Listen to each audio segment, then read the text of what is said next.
Yeah, that UBI thing. Let's bring that.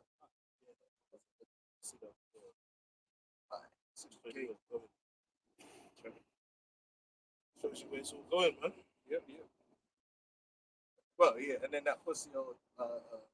Anyway, is it running? Oh yeah, should be running. Yep, we're good. Right, said Carl, Oh hello. yeah, I'll ship you outside, but ship a couple of Dutch. No, but honestly, apostles and elders are great millstones. But honestly, what was out there in the highways and the byways, teaching this word in all sincerity and the truth.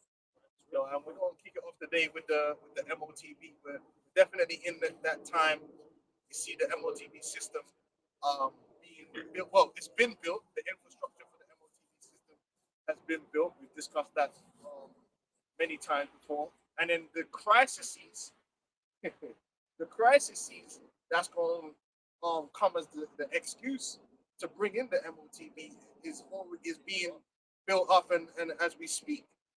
So we're definitely in that time. And it's exactly as you reported it, as you breaking it on it. Until you had this kind of goals before we get to the bits of the MOTB. Right? Yeah, and it's becoming more clearer every day too. This is the Guardian.com news, and it talks about the universal basic income could be used to soften hit from AI job losses in UK, Minister says. How convenient, right? Because the AI is taking everybody's jobs, right? Even though they know that's what they do. So look at the definition of universal basic income. There's all this, this technological revolution that we're going through. AI is so great, it's going to change the world. All it's doing is putting people out of work. Right? That's planned. And then another thing is you gotta put that caveat in there that some of these job losses ain't even nothing to do with AI. They're just blaming it. We was discussing the other day. Right now these companies are just firing people that they don't need, and then they blame it on AI. And then they might rehire some in India or something. Yeah. But a lot of the job losses really stem back to automation. Yes.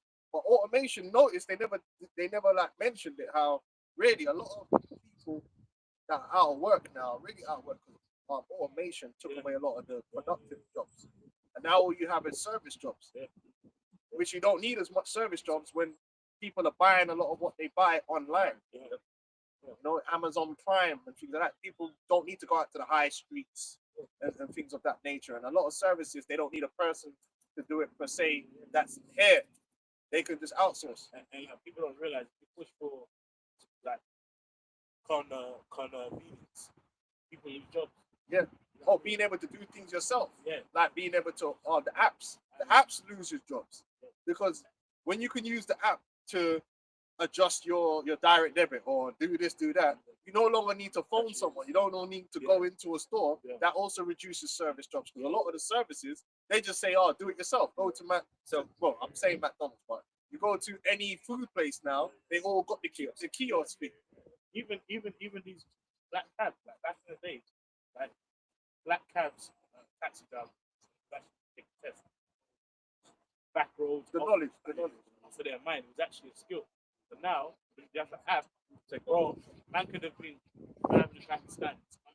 You can set his map to the phone. Yeah, and that's it. Driving with his slippers and all that.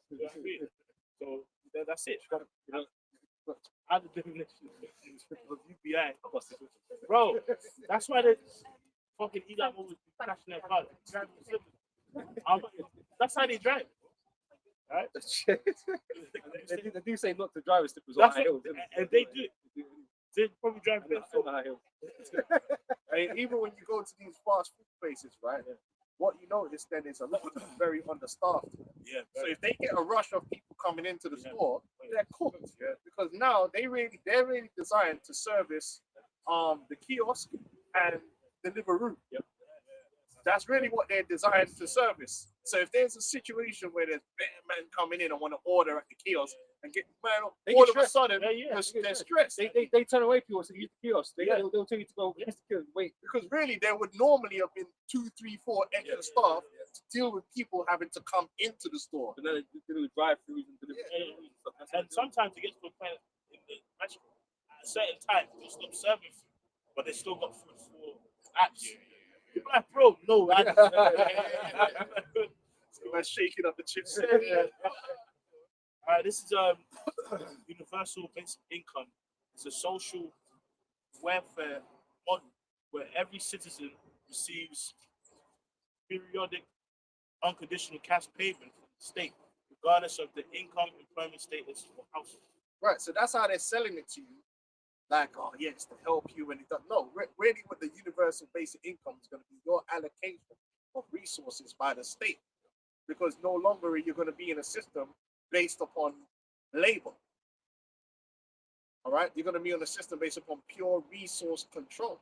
They're going to control you as a resource, and if they need you to work and do something, you just do that, whatever you're allocated to do. All right, and that's a system that they want to bring in. So they're breaking down the labor system, and they already did that in America. And that's why when you got to pay attention to these devils. Here it is, you got Trump saying he's going to bring the manufacturing back to America, and then you had all them disaffected Edomites that have been affected by the manufacturing being outsourced to Mexico, being outsourced to Japan, being outsourced to South Korea. It got in America. There was because people don't realize that's why you got to learn history. That's why what Scripture said, the prudent man foreseeth the evil. When you understand history, going back to World War II, America became a major powerhouse in production, not consumer. They didn't live in a consumer era. They lived in a production era because Europe was destroyed. Most of the world was destroyed through World War II, the Second World. So America just had loads of factories that were, some of them were being used for the war, of course. After the war, you can now use these factories and these workers. The whole boomer generation, well, if you weren't a Jake, if you was an Edomite, you just walk out your house and you got a job. That's it. And it was known as a job for life. So imagine that. You just walk out your house, throw a stone, and you will hit somewhere that will give you a job for life. Not only are you going to get a job for life, they had these unlimited pensions that came with the job. They gave all these incentives to come and work. That was the American dream. The boomers, I've done videos on it. The boomers really the only generation that actually received the American dream. True. They were able to buy a house. They were able to buy their car. Like, see, I don't know, 60s or whatever, and the fact that these were factories. They got all the perks, bro. All the great pensions, like where they was making, like, bringing in the whole families into the company and basically becoming a family of service for a certain company. Yep. And they were getting paid. Now, over the process of time, the generation after, it flipped. So now America turned into kind of like a consumer economy, more so. It's consumer and service economy. And all these factories that get shut down, sent to Mexico, sent to Japan, sent to China, where these products can be made cheaper and then brought back into America, where the man them can buy it with credit. That was the system. Yeah. Now, Trump knows there's a lot of disaffected people, so he's like, I'm going to bring that back. But what he's not telling you is that that specific situation doesn't exist anymore. For them to bring the manufacturing back to America, it's not going to make the products any cheaper, which is what you're struggling with. So it's not only is it not going to make the products any cheaper, not only is the rest of the world not going to all of a sudden start buying American products because they're too expensive, you have to still compete with China, you still have to compete with South Korea and places like that. On top of all of that, the type of production that's going to come back isn't labor intensive. It's not like back in the day in Motown where you had 10,000 people and each man was, okay, you put the wheel on. So just one guy, he put the wheel on, then you had another guy with the wrench. And you on the production line, you got 50,000 men and they're all getting paid to make the car. Now it's just, there's like two men in the, not two, compared to the amount of men that was needed to run a factory, it's the fraction of the men. They're not lower labor people, so they're high skilled people. So you ain't gonna get the Joe, the normal baconite that ain't got two brain cells to run together. He can't work in there. You need actual tech savvy guys in there, and the robots is doing everything. So when you build that factory in America, the only thing that's gonna produce is labor to build it, meaning the buildings. Once it's built, it's built. Isaiah 19:14. Yahweh hath mingled the perverse spirit in the midst thereof. They have caused Egypt to earn every work. So Isaiah 19 and it says, no work that Egypt. Yes. Yes, Lord. I got some information. So I actually put in the downside of UBI for freedom. says number one, it says the dependence on the state. When income is guaranteed by the government, personal independence is weakened. If you buy juice, frozen or strong, people become vulnerable to political decision. Exactly, and that's really what they want. So It says and freedom shifts from self-earned to state granted. there you go. And that's really what they want. They want everyone to basically be dependent on the state, rich and poor, free and bond. They want everyone, and that's why they're destroying. They're gonna collapse a society where even people that think they've got money in the bank, the banks are gonna crash and take all of that. The pensions are gonna go. Everything that a lot of people lean on to say this is what I'm living off. They have a plan to destroy it. They're gonna destroy this financial system, and then in that crisis, people are going to be crying out for a way because guess what? What you're going to need? You're still going to need food. You're still going to need water. All these things are not able to be produced by the individual anymore. You can't subsistence farm. So in order for you to get that food, you're going to rely on the system. So that's why the system's going to be like, okay, the government will come in along with the big corporation, but we already have this infrastructure. We'll just control the infrastructure, and here you can have a bread. You can have a bread. Hey, on your chip, it allows you to go into the store and buy this one piece of bread, but only one. You won't be able to buy another one. And that's why the digital money system, the CBDC, is so important, and the digital ID is so important. And it's all being pulled together to accommodate, be able to have control. To be fair, reading this, it's basically the beast system. Yeah. So Isaiah 19 and 15, so like the next verse. It says, neither shall there be any work for Egypt, which the head or tail, branch or rush may do. They're gonna have more unemployment, right? People are they got less credit availability. They're gonna be spending less, right? More businesses are gonna shut down. Now the big corporations, they'll still be doing good because they're actually cornering a big market. So Amazon ain't gonna ever have a problem because the little stores are closing down, but everyone's still that is buying is still going to Amazon, and they got loads of money. So Because they're at the head of the whole automation thing, they're at the head of it, you know. But you're gonna see more and more small businesses closing down, mid-level businesses either closing down or being bought by Amazon or being bought by one of the big conglomerates. So things become more more concentrated to the big mega corporations, which is what they want. And they show you that in these movies. Like Tekken, I'm sure in Tekken there's like 5 corporations in the whole fucking planet. That pretty much, yeah. But there's a lot of films that show you that because really that's what it's gonna be. There's gonna be big state, big corporation running everything. It's not gonna be you having your own business and all that stuff. All that's gonna be done away. Ecclesiastes 12, stuff in verse 3, and it says, in the day when the keepers of a house shall tremble, and the strong men shall bow themselves, and the grinders cease, because they are few, and those that look out.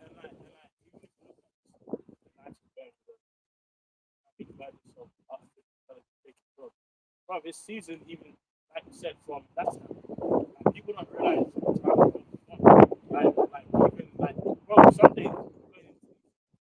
fucking out these middle, and we like one staff at the front, bare tills, and all the tills are closed, and then you got the little self checkouts. You got loads of people. It's not even practical here. You might have 2 on a conveyor belt, possibly. And you might have one assistant at the checkout, self checkout. Because stuck in the shelf somewhere. You know. I'm not saying that. I mean, like, Jake, man, you have to watch it. Yeah. But I'm saying, do you remember before you could just leave the store? Now you got to scan your receipts. Proper prison stuff. Yeah, man. Amazon Go. Yeah, they got facial recognition in there. Yeah, because they're getting prepared for that police state. Because even you're right, crime is getting harder to commit. Yeah. Why do you think the crime rate's dropped in London? Yeah. Man ain't smoking man that they used to. Yeah, These youths running around London think it's bad now. Bro, when there weren't no CCTV like that in London, but it was long for man. These men were popping off and shanking man like it's nothing.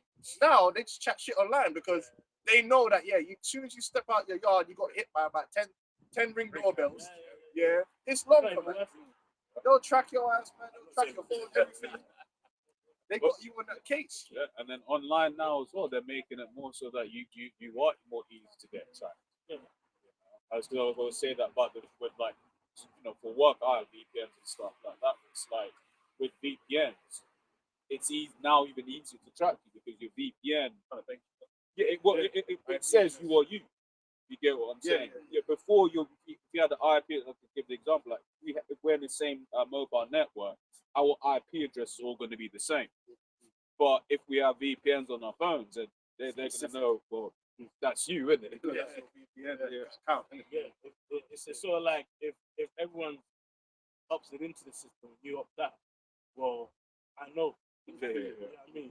Because you got to sign into all these. Yeah, Exactly. Yeah. You know what I mean? Yeah. Yeah, they know. And the thing is, we're in a situation now where it's like there's multiple ways to confirm you was there. Yeah. It's not just one. They Yeah. can run voice recognition. They can run Bouncing off everything. people's phones. Oh, shit. yeah. So if you escape one thing, Yeah. they'll catch you on another. Oh, you hid your face, but we've got you there wearing that, and we traced you walking all the way back to your house. And then inside your house, man, you logged onto the computer at this time. You put your password in, so it was you. But Because that's how my iPhone from Android, whatever. That's how it works even when the device is off. Because really, what's happening is because there's so many people with Androids and iPhones. What they've actually created is what's referred to as a mesh network. So it's like say my phone is off and I walk past you. Your phone's detected my phone, and then it's all linked in the system together. Eagle Eye. Basically, So they can use multiple different streams of data to identify you and clock who you are. It's not just one thing. I got more on the side. Yeah. A bit. Finish your point? A bit more. And it says, you said the windows that look out the windows be darkened. And more and more people are seeing that there ain't no light at the end of this tunnel. Man. Now, if you're in America and you got Trump syndrome, and he comes out and tells you everything's great and you're winning, then you're getting gaslit, and you might believe that. But that's not true. And this is why we keep saying this world that this world, the path this world is on isn't for you. It's for the elites. And like I said, that's how you see in the movies. It's always for the elites, right? It's not about the betterment of humankind, right? It's going to the very few wealthy that on the earth. So that's why the WF, the small business, the models own nothing. But someone owns something. It's just not going to be you. exactly. You will own nothing. I'll own it. Someone's going to own it. You've got Trump going out there selling to these people the virtues of a weaker dollar. So, And it's going down. So you mean the money in my pocket is now worth less? That's better for me. Oh yeah, because you can export. Export what? What are you exporting it to? What are you really exporting to the rest of the world that they can't get for cheaper from China or South Korea? But at the same time, my guy's talking about increasing the house prices or whatever on the weaker dollar. Wow. Yeah. How's that really work? So that's going It's to not more really create a worth much you crisis think it is. because it's the boomers again. The boomers own all the houses. So it's in the boomers' interest for house prices to be going up, but then the generations below can't get into the housing market. So now you're desperate. So the whole Wait. thing is Who a are you going to sell to? You're going to sell to? You're going to sell to? and that's That's it. Like, it's true. It's everyone that can afford it. What I was saying, there's bare people's planning. Yeah, it's all because otherwise, no hope. and that's if you can even sell the house for that price that's inflated, because it's artificially inflated on top of it. Exactly. And then the government's Yes. like, oh, inheritance. Yeah. I think that's actually true. I realize that. House only is good as how much houses in your local area selling. So how much someone's going to pay for it. If they got the money. I mean, got the money. That money's being taken away. They actually have to balance the housing price in the local area. So even if you've done triple extension Renovation. your house can only go up a certain amount. But this is why people just sit on an expensive house though. They can't get rid But of it. that's all they can do. Oh. Well, it's very similar to stocks in a way. Like you see most of these big CEOs like Elon Musk, right? He's the richest man in the world, right? But it's not like all that stock he has. He can turn it into cash. He would never be able to. He's not The minute allowed to. if he tried to go, he couldn't If he put all of the stock he owned on sale, he wouldn't be able to command the value that it's recorded at. Because as he's selling the stock, the price is gonna plummet. The price is only where it is. It's an artificial valuation based upon a certain amount of selling happening at a time. So he really isn't worth what he's worth. In the stock market, they also have the thing where, like, when the losses are too much, they start Circuit breaker. circuit breakers. Yeah. Then also it's like, especially if it's someone like that and they're selling a lot of one stock, the entire market goes, what does he know? Yeah, and then they start selling And it. then They can't even process everything. the orders. So anyway. guys like that have to borrow money off their assets to get money. That's why these deal with the loans and stuff like that. You know, they don't pay nothing for you cash like that. And it says, and the doors shall be shut in the streets, and the sound of the grinding is low. And he shall rise up at the voice of the bird, and all the daughters of music shall be brought low. You know, that's talking about there's a time that's going to come. When it's ain't gonna be nothing. Man ain't gonna be concerned with singing and entertainment. Shit's gonna get serious out there. And that time is coming fast. So in the background, it's like, yeah, burn back people are doing it to escape hell. Yeah, but there's gonna be a coming time We where can't escape gonna, hell. no one's gonna care. Oh, but Beyonce's live. No one cares. This is shit. Man, I need to eat. And that's a serious thing. Like I said, go when all hell was breaking loose in Gaza, you think man cared about celebrity and music?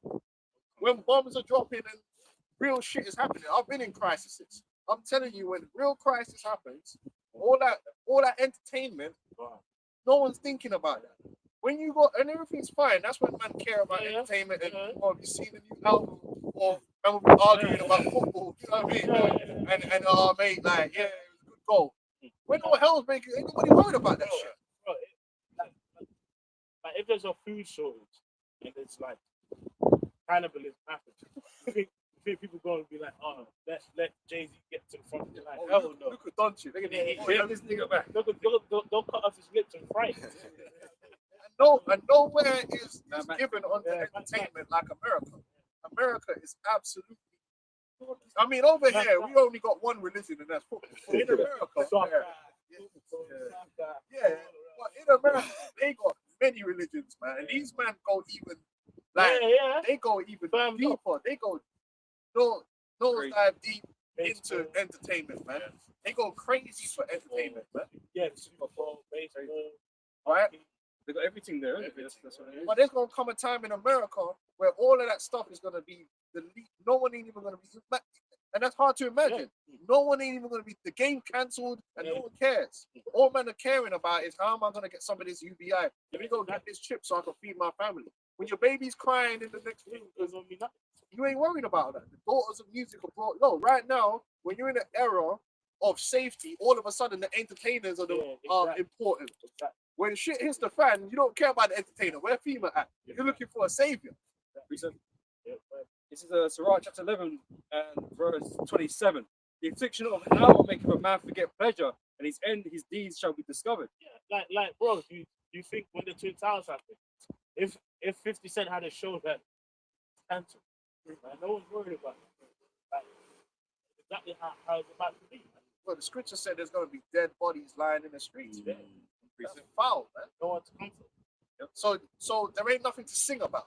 They ain't nothing to dance and jig about in that time. Right? So it's not the time for music. It's not the time for all that. It's time for mourning. Casting ashes upon your head. Anxiety. That's what it's all about. PTSD that that man had. Ecclesiastes chapter 3. Top. It reads a time for everything.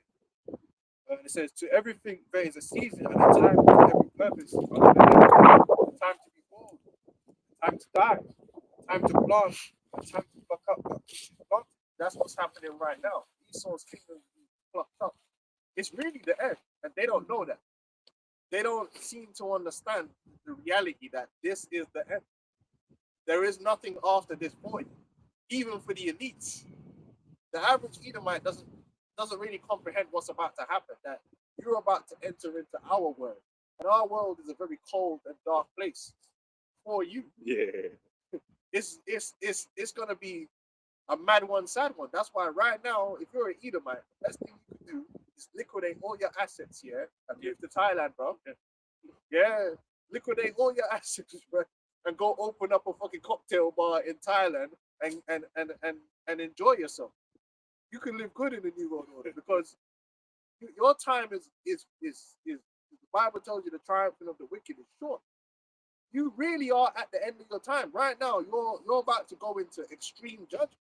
I'm talking about dead family members, you know what I mean? Like the loss of possessions, the loss of everything, heartbreak, turmoil, hopelessness, confusion. Revelation 12:12. So therefore rejoice ye heavens, and ye that dwell in them, woe to the inhabitants of the earth, and the sea. The devil is come down unto you having great wrath, because he knoweth you for a short time. Your own elites here they are in the process of destroying your system, creating chaos. That's the worst thing about it. They want the dollar to die. They want the pound to die. They want the financial system to collapse. They want riots in the street. They want blood in the street. The Illuminati quote from that guy, was it Spalding or Sparling, where he said the new world order can only come about with the shedding of blood. That's sacrifice. Because it's a sacrifice. They want blood. They want war, and they're causing it. They're gonna bring about you see the race wars. They're gonna instigate them race wars. They're gonna have their agent provocateurs. Because remember, what did they say on the Georgia guys codes? They said 500 million. Yeah. That means 6.5 billion of you. They gotta go. How are they gonna achieve that? Yeah. Disruption of the system. They could disrupt this system, and just the chaos alone, bare man have to die. And you see, it's not a thing for Esau, man. Like I say, he just cuts jobs like nothing, isn't it? He don't care about cutting the population down. Best believe that.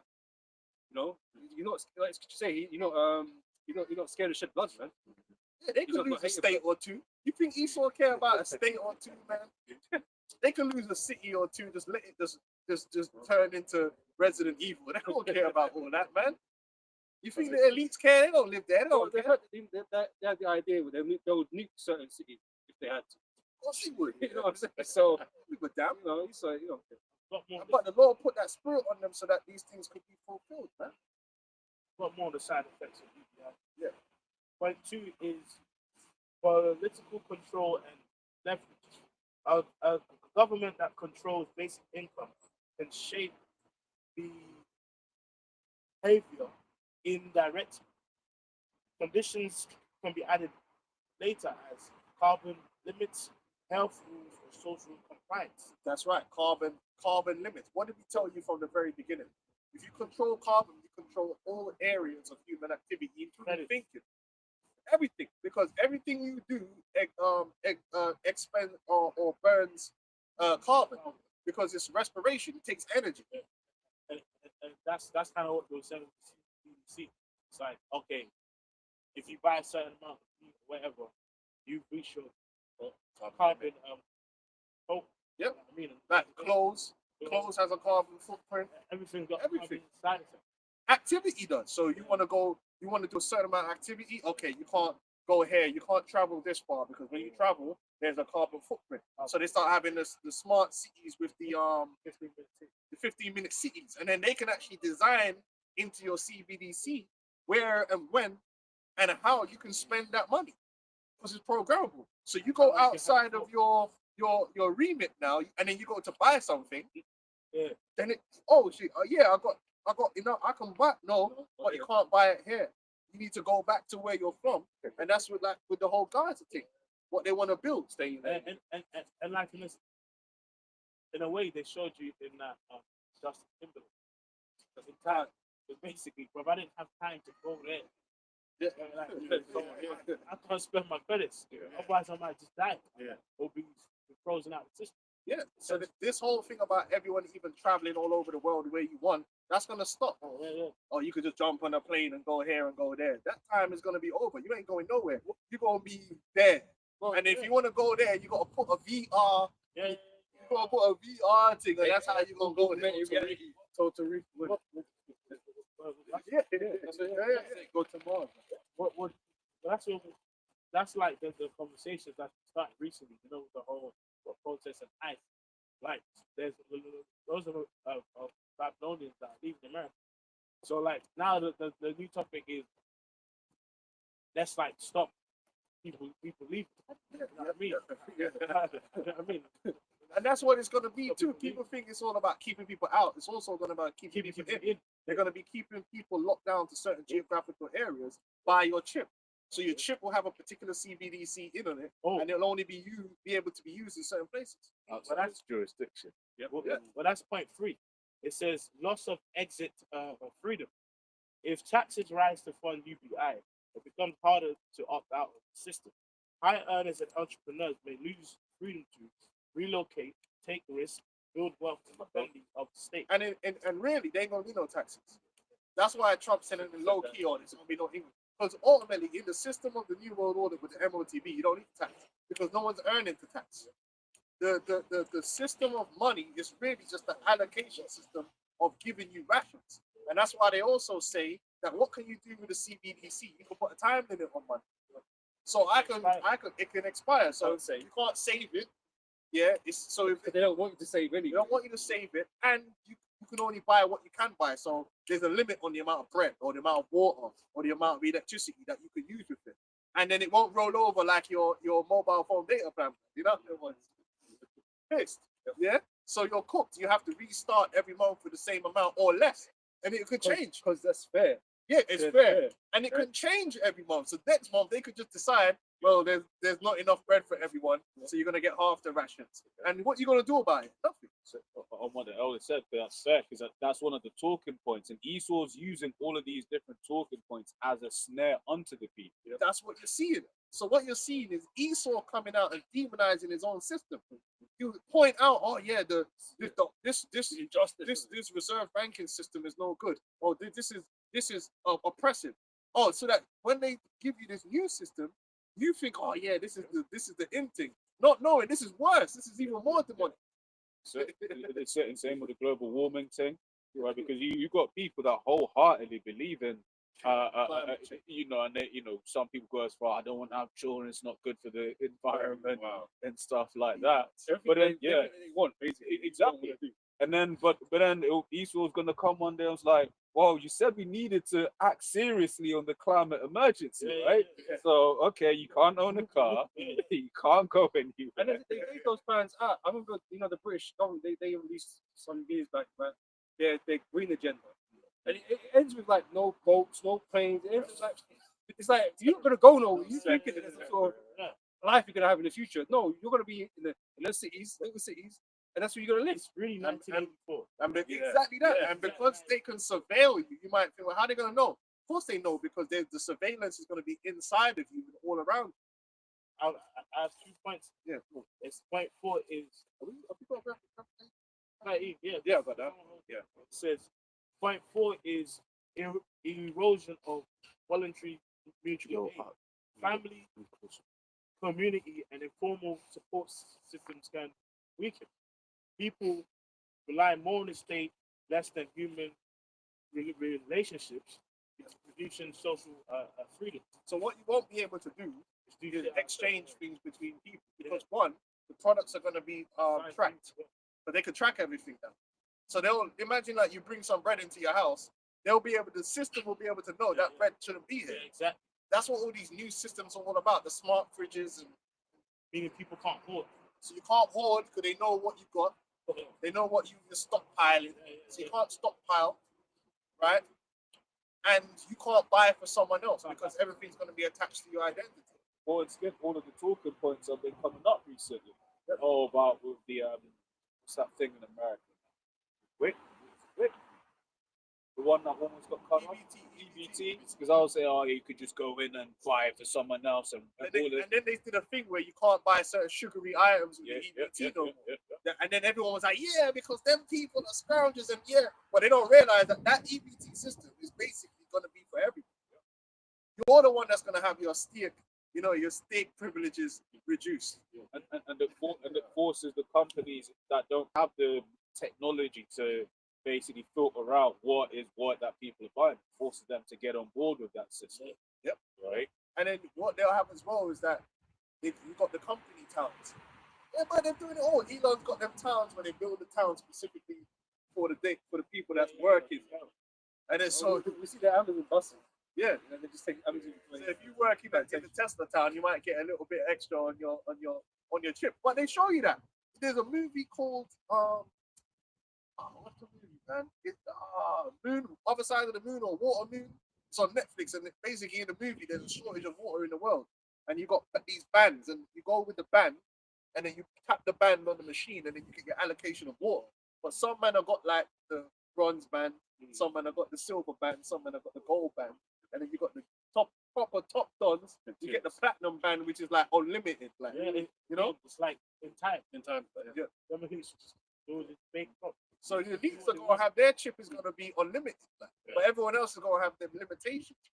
It says 0.5 normalization of surveillance to manage payments. Governments may expand digital ID, centralized databases, transaction monitoring. built right now. Every built data center, the infrastructure. Yeah. So all that infrastructure is being built, and you're also being in a software being introduced to it through these banking apps. You go into these banking apps, bro. The app's breaking down your activity, bro. Yeah. Oh, would you? And you like on the Monzo, you tap spending, and it's categorized everything you bought, And when and where. when and where. That's how they know if it's fraud too. So some You people go to buy something, it's like, oh, you don't normally shop here. What you do? Yeah, so pattern matching and stuff. someone will even tell you how much carbon it costs to Yeah, do oh, it. yeah. So they get you used to that. Everything you do is analyzed and patterned and tracked. So and the club card is like one of the first introductions into right now. Monzo know that you've gone to Sainsbury's or you've gone to Tesco. What they don't know is what you purchased. So then now you're getting these odd ones. Club card, because certain times you've got no choice but to use a club card. Like I'm gonna pay 24 quid without them, or I can pay £12. Like Yeah. these are times.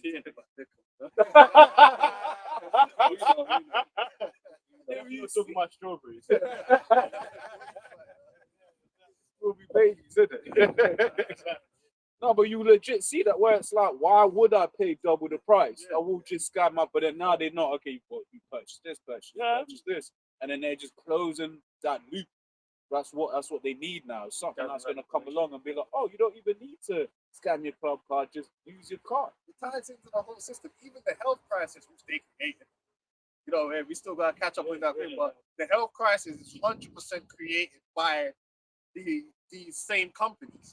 But now they've created a system where you have no discipline and your health is destroyed by your own means because you're buying all the Twinkies and all this shit. Yeah. Now they can turn around and got the healthcare crisis as well. So everyone's health premiums are through the roof because of the cost of treating all these fat fuckers. But it's true. Like there's a lot of health problems. It costs a lot. Even in the UK, the strain on the NHS. If everybody was genuinely healthy, it wouldn't cost that much. But obviously, there's bare baconites just yamming up the bacon, and then they got triple bypass and all kind of crazy shit going on, right?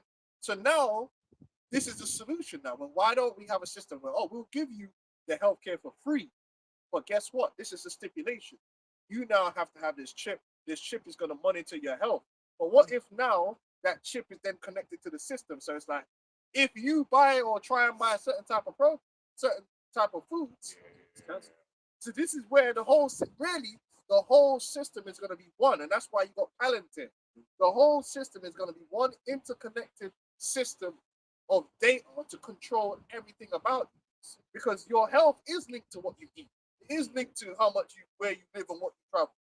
So if you're going to manage all these things, they can say, take this chip, and you won't have to worry about heart attacks. So we'll make sure that you eat healthy. We'll make sure you don't get cancer. Well,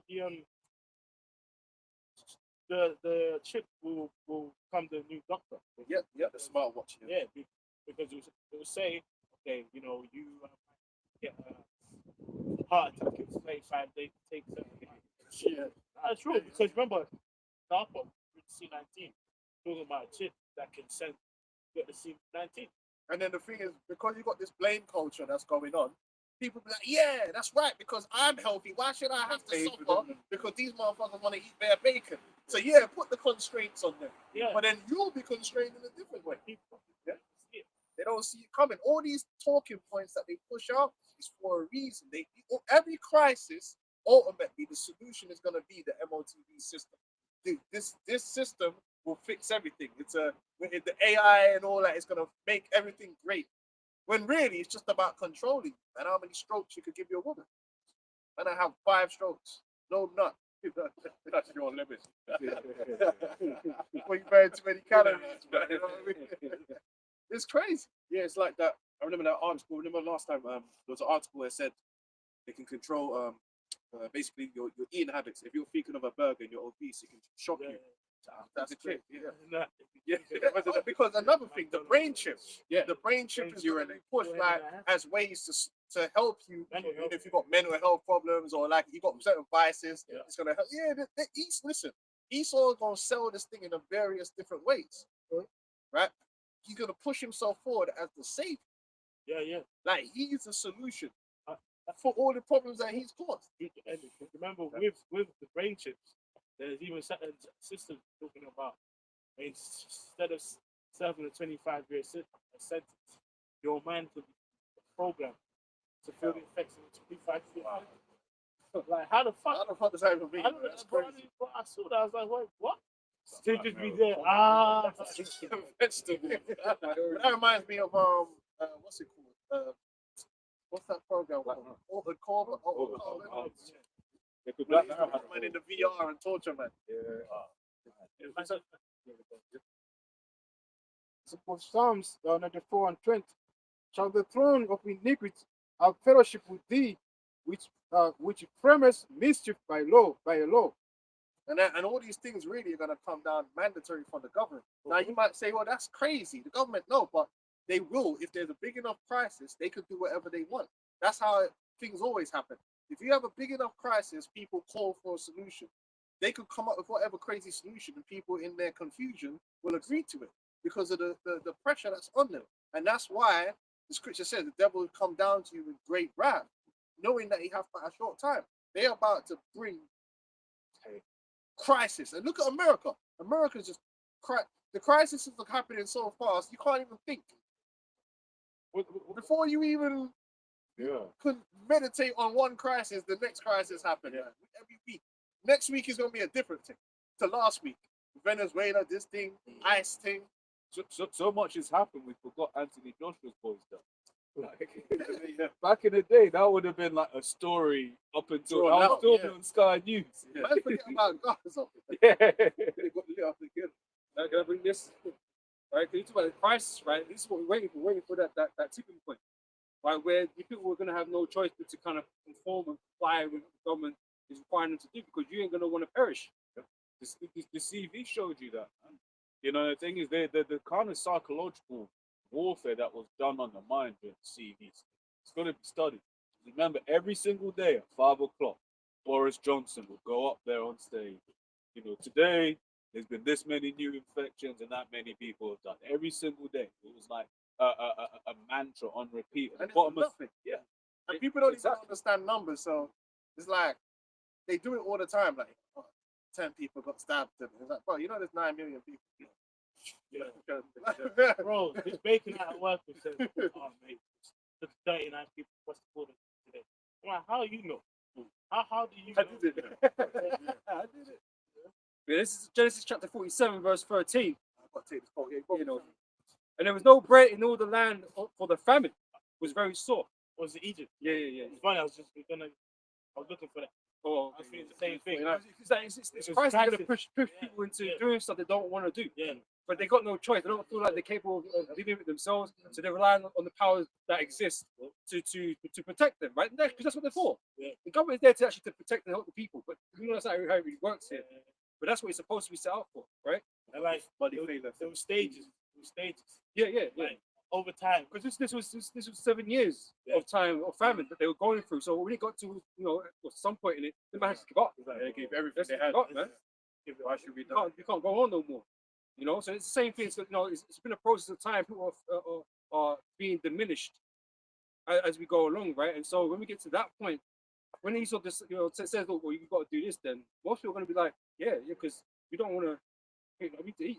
But this is it. It's like for us, we know not to take this thing, but you get a lot of people that just see it as tech. You know, he will be like, yeah, man, put this thing in your head, speak as many languages as you want. And all they're thinking of is, oh, I'll be like Neo with this, that, and the other. They're just looking at it as tech. So, no, it's not just tech. You know, You're surrendering to your rights. You're right. What, yeah. So I was because I think about it's like if we were to bring up the time of Antiochus with it, what people would probably be like, well, it's just something. That's what people would say. It's just something. Yeah. You know, not understanding that naturally there's a whole spiritual. These men would have died. Yeah. But because the pressure was so massive on them, some man wanted to cave in, man. And they were, they tempted with that idea. But this is why our temptation is a thing, because you're going to be tempted to do it, right? You know it's not what you should be doing, but you're going to do it anyway because you're just breaking under pressure, you know. But yeah, this Genesis 47, verse 13, and there was no bread in all the land for the famine was sore, very sore. So the land of Egypt and all the land of Canaan fainted by the reason of the famine. And Joseph gathered up all the money that was found in the land of Egypt and in the land of Canaan for the corn which they bought. And Joseph brought the money into Pharaoh's house. And when money fell in the land of Egypt and in the land of Canaan, all the Egyptians came unto Joseph and said, "Give us bread, but why should we die in thy presence?" Because that's going to be the fear. Because these men are going to be suffering. And it's not just the fact that they're going to find it hard to get food. It's going to be a fucking dangerous world, man. They're going to want protection. They're going to want assurance. You know, they're still going to need healthcare and all these types of things that they just like haven't got. They're not going to have access to it. It's gonna go back to the Wild West, man. Yeah. You know, but I was thinking as well. It's like my guys were talking. Like a lot of the doctrines and theologies, they all go out the window. Yeah. When he pushes that crisis, it goes out. There ain't no more feminism. It's done. So right now, But this is why this is the old world. This is why a new world. The old world's gonna get done away with. New parameters, new laws, new this and that. If you think that you're gonna go like you need healthcare, you think you're not in the future, you're not gonna be able to go to get healthcare without being identified like on a digital data. You know what they're talking about. You think that's it's gonna be the way it is now. You just walk in to a GP. No, it ain't gonna work like that. They're gonna want to know who you are. Yeah. And you're gonna need verification for that. That's it. Even from the information, getting the document, find us at the end of it all, externalization of the hard. doctrine. Bro, it's like when you look at like 1984, like the torture, the police, submission. Yeah. You know, how many fingers am I holding up? Your answer is whatever the statements. Yeah. Like, people don't get that these elites want you in complete service to dominance and witchcraft to be mainstream. Yeah. You know what I mean? So that's what we say when the feminism and all that's going to roll. It's all bullshit in the first place. Like, all these troops going to be taking With someone who's a fight and bring chaos. You know, just don't know if you saw how many fingers am I holding. I remember thinking about that's like these teams. Like you'll be in the office. It's a dude, then you can see the star with the Adam's apple there, this, that, and the other. But I have to Keep address out the the voice. Manly must. Yeah, You know, big stick. and then HR's like, no, that's a she. Man. They them. Man. Like, But yeah. Well, if it's a story, verse 16. Yeah. And Joseph said, "Give your cattle, and I'll give you for your cattle if money fell." And they brought their cattle unto Joseph, and Joseph gave them bread in exchange for horses and for the flocks and for the cattle of the herds and for the asses, and he fed them with bread for all their cattle that year. So at that point, they couldn't sustain themselves without Pharaoh. You know what I mean? Because a person would be like, oh, so how come they gave the cattle for corn? But you know, you can just go and kill the cattle and eat. Yeah, but bro, that's a business. That's a substance that you can constantly build it. But now that the damn cattle can't even eat now. But this is the thing: if you murder all the cattle now and eat it, once that was done, It's done. Right? You ain't gonna have nothing to graze with. Yeah. What you planting? Yeah. None of that's gonna be happening. Yeah. So certain livestock had to stay alive. Because there's no way you could just milk off your And cattle. remember, it was also a famine. So it's like there was probably droughts happening. Like where They couldn't even feed their own cattle. they couldn't even feed their own cattle. But it's gonna bomb. So it's like, But you know, Egypt can feed the That's cattle what at I'm least, saying. and they can work and do whatever and bring more. you yeah, know? it's like at that point, if you give the Pharaoh at least he's got the resources. Well, it's sort of like how old is the least of buying a farm? That's the thing. The government's going to have the means to take do it these back. things for you. Yeah, yeah. It's whether or not it's how they want to divide it between you, and that's why you're going to need the mark of the beast for to get that allocation of those goods or services or whatever. You know. So when that year was ended, verse 18, they came unto him the second year and said unto him, "We will not hide it from my Lord how that our money is spent. My Lord also have a herds of cattle. There is not all left in the sight of our Lord, my Lord, but our bodies and our lands." So you just ruined, you completely screwed them, right? You're willing to give yourself up, right? Wherefore shall we die before thy eyes, both we and our land? Buy us and our land for bread, and we and our land will be servants unto Pharaoh. And that's where Esau wants to get you to, man. So you sign all your damn fucking life by taking the MLTV. Because it'll be optional to begin with. Like I said, you might be, you can choose not to do it, but guess what? You're not going to have access to services, you're not going to have access to all these different things that's going on, right? And so eventually you might actually be put in that corner, and you're like, damn, I'm at the end of my wits here. You know what I mean? I've got no choice. I've got family to feed, they're dying. Why is it giving me hell? I'm going to sign up. I'm going to go sign up. I'm going to go stand in the line, go be in them chipping booths, I'm going to get chipped. So I can get my rations or whatever. That's what's going to happen, right? This is, and we and our land will be servants unto Pharaoh, and give us seed that we may live and not die, that the land be not desolate.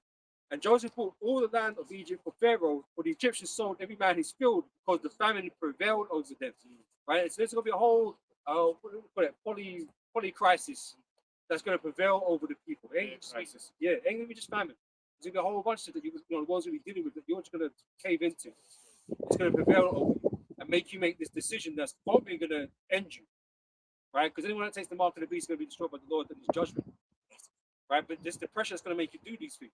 Because you ask a normal civilization, they're not going to want to be surveilled by the government and have things put in them and that kind of stuff. No one really wants that. But because you're going to be left with no other real options, because you haven't got faith in the scriptures, you're going to just do what the status quo is going to do. The hour of temptation is going to get to you, and you're going to give in and take that MLTV.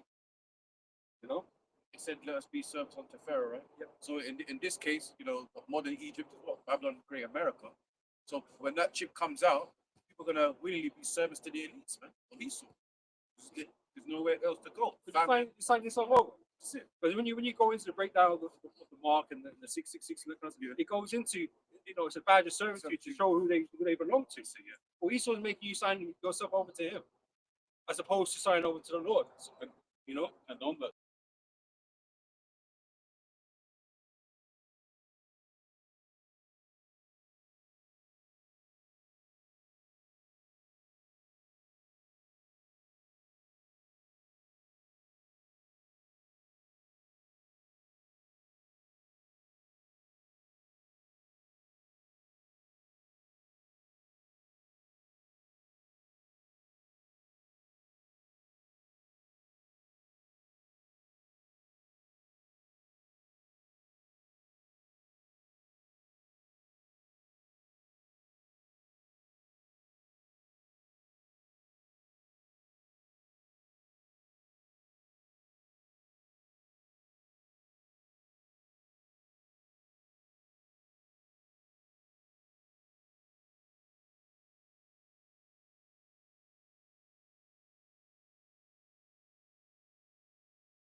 All them kinds of independence. People don't really realize, bro, while you're here,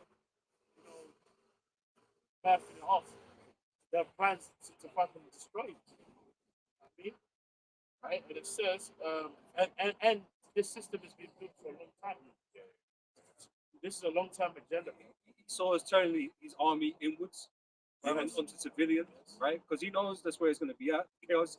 He's building it. He's building chaos, right? So he's preparing his forces. Get more and more powers. We've seen with the ICE agents and all these types of things here. The militarization of the police, the National Guard, and everywhere. Like he's getting ready to attack. you had what do you call it? I saw something I was saying 300 protests, anti-ICE protests this weekend or something like in the States. So that's 300 different groups of people being like, look, man, and they don't want to do away with ICE. But it's just like, look, man, right now they make it seem like Trump has stepped down because not stepped back from the whole Minneapolis thing, but they're just going to move somewhere else. Next point. Next point of contention. It says, it's sharper to make a sore slaughter. It's furnished that it may glitter. So should we then make math? So we spoke about all the death that's going to occur, right? And this is why we keep talking about the time of Jacob's trouble. To hell with everybody else, it wasn't get caught in it, obviously. But we know this is about the Lord's people, right? So it's the time of Jacob's trouble that we're going to be really focused on. But you already cashing hell on the issue already. Yeah. Evidently, the agents or whatever, you're cashing hell already. But things are going to get far, far worse. Oh, man. From time the face of a terrorist is faded, now a white lady can be a terrorist. A white lady can get shot while driving a car, and a white man can get pistol whipped, shot in the mouth. Like, that's it. All bets are off. So, because now, and it's like, what's interesting with these ICE troops is it's multinationals. It's like you have Mexican ICE troops. You got. But that was the same with the Jane Home thing. It was all police. Yeah, exactly. It's all people from different countries because I remember we spoke about. I know Alex Jones was covering that type of shit, but they were saying because these nationals they got allegiances from America. Yeah, exactly. So they ain't gonna sit there feel bad about it. Which I'm not sure what it was in Babylon. Like, I just can't remember.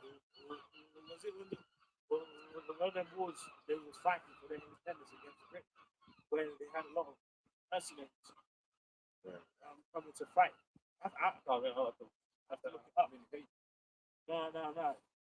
So it was like one of them back where like I'll find it first. Fighting for independence fought against them. I'll find it. But you actually wouldn't even be surprised if a lot of these ICE troops just paid investment. Yeah. You wouldn't be surprised. I wouldn't be surprised if all of those people coming up from the border. Yeah, exactly. Some of them were saying there was a lot of military age men. Yeah. That was their amnesty. When they say they they're going to do with us. Because the mercy is just a paid dude that fights, isn't it? It's like, we didn't do nothing. That's how they always do it. Ephesians 5 and 7:15. See then that ye walk circumspect, not as fools, but as wise. Right? And so we're trying to give you the lowdown of what's coming. Right? Why it's all being done and where it leads to. Right? Because it's all here, written for us in the prophecies. Right? That's why we have an inside take of what's going on. We don't listen to all the BS narratives that take place because obviously they're here to distract you and throw you off. Because everyone's got something to argue about and they're all confused. Yeah. Some might have a little bit of truth here, a little bit of truth there, but they're all confused. They don't really know what's going on. They don't know where we ultimately leads because they always think there's a better America than this. Right? There's no America after this. Right? The only thing that's going to exist after this is the kingdom of heaven. Right? Which is moved by the Israelites. By the Yahweh Shai. That's what's going to happen after. Yeah, I found. You got it? Yeah, it was the American Revolutionary War, and more specifically, commonly called the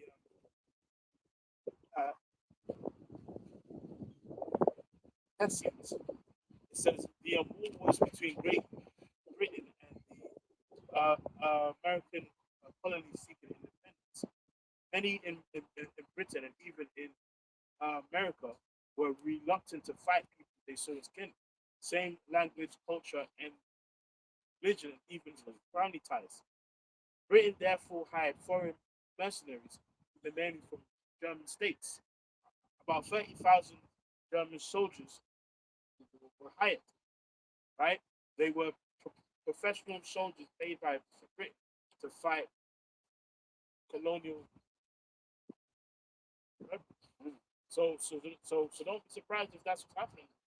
We're getting an influx of these foreign. Because bro, I saw a video, bro. It was like a Ghanaian fucking ice troop, and he was handing them out. Hey, hey, come in now. I'm like, bro, Come in now. bro, I'm not even joking. Like, it was like a fucking migrant, a migrant troop. I'm like, what? So don't even be surprised if that's going on because I'm, from that one split in it. So there's probably like a lot of people like in the military that are like, yo, man, our country's falling. You know what I mean? So I found it interesting. Like the movie was Civil War. Yeah. That Edomite, what type of American are you? Time. Yeah. You know, because that's going to be important to these Yeah. men. You ask them all the question. Yeah. You know. So yeah, we keep telling you all this time that's coming, where it leads to, man. You know, like I said, time travel is not. We started it. We're not in the thick of it. In terms, we're not at the peak of it, but you know, we're getting there. Trump is making all the right moves for that. You know, and the chaos he's building up in the world too, and all the other nations and that. You know, it's not been long since World Punk Sundays. And I find it kind of interesting when it said why Britain used it. There was a point that it mentioned speed. Right? It says speed. Hiring troops was faster than racing and training humans. So that's interesting. You know what I mean? Because it's like because it just makes you think with this whole thing. You know, ice. The way these guys just pop up from these guys are already obviously trained. Of course, you know they're trying to obviously paint the narrative. It's like, yeah, people going to sign up and get a gun, do what they want. Hey, it's interesting. It's just interesting. I was told apparently ICE was something that existed before. Yeah. So their operations were different. Yeah. And so now they're being deployed to do what they're doing now. So they've been given greater authority to do what they do now. So I guess these guys always kind of been there. Yeah. I was immigration, custody. Yeah. Immigration and custody. You know. No, but they should be given greater power. Yeah, they give great power. And then when you have the black insurrection, this is you know.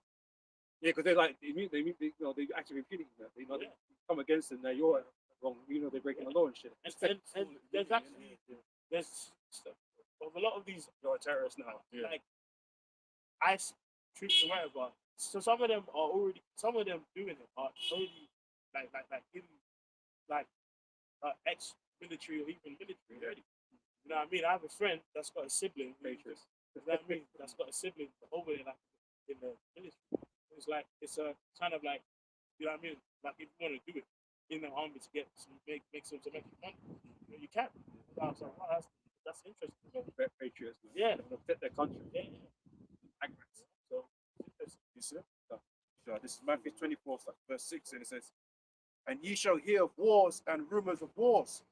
See that ye be not troubled, for all these things must come to pass, but the end is not yet." So you're hearing about all these these people protesting ICE and that these men left by getting their guns and getting ready to go out on, civil war is going to occur. yeah, Civil war is going to occur. You know, I that dude that was talking madness, the other day. I don't know if he's done anything about it or whatever that is. That's all talk for now, but it's going to happen eventually. military age. Yeah. No, definitely. Yep. Then it says, "For nation shall rise against nation, and kingdom against kingdom, and there shall be famines and pestilences and earthquakes in diverse places." So yeah, nation is rising against other nations. That's what you see in the news, man. See the whole situation with Gaza, the Israeli state, Iran. See tensions between America, Russia, China, and guess what? Even internal peace. Okay, civil wars in America. Yeah, that's going to be turning up here as well, the UK as well. So, yeah, for white nationalists and all of that, left and right business. So there's going to be war everywhere. Yeah, that's it. So we got that Second Ezra 15. Yeah, I was just speaking to one of the elders from Elder Michael Hunter from Chicago. He says, and he was just saying that in America, the Edomites ready to tear each other apart, man. The left and the right, up and the down. All these Edomites are marking out, man. But that same thing's happening in Europe, man. You got division between the left wing Edomites, the lefties, and the right wing Nazis. You know what I mean? Classism, class war. But that's part of the policy. This can't be divided. Yeah, and now it's funny. These low level bacon acts here, I actually seen good. Like a good conversation that brothers been having in videos. Like there are people that were supposed to be, you know what I mean, against ICE, or like you know, Yeah, doing this. yeah. You know, For it. yeah, I'm for it. Yeah. Like those that were supposed to protect the Second Amendment Yeah. are now. Well, they're Yeah. the don't tread on me, dogs. Yeah, yeah. They're the dudes with the rattlesnake that said don't tread on me, Yeah. and now they're bootlicking Yeah. with the state, man. Yeah. And now on the flip side, these Baconites, oh, but let's protect our country. They actually campaigning for that style of thing here in the UK. It just shows you fucking these sorts can change the narrative of where people are. These people just follow. These people just follow it. They just follow it. Yeah. It's again just showing you that these Edomites are listen, they're just people, man.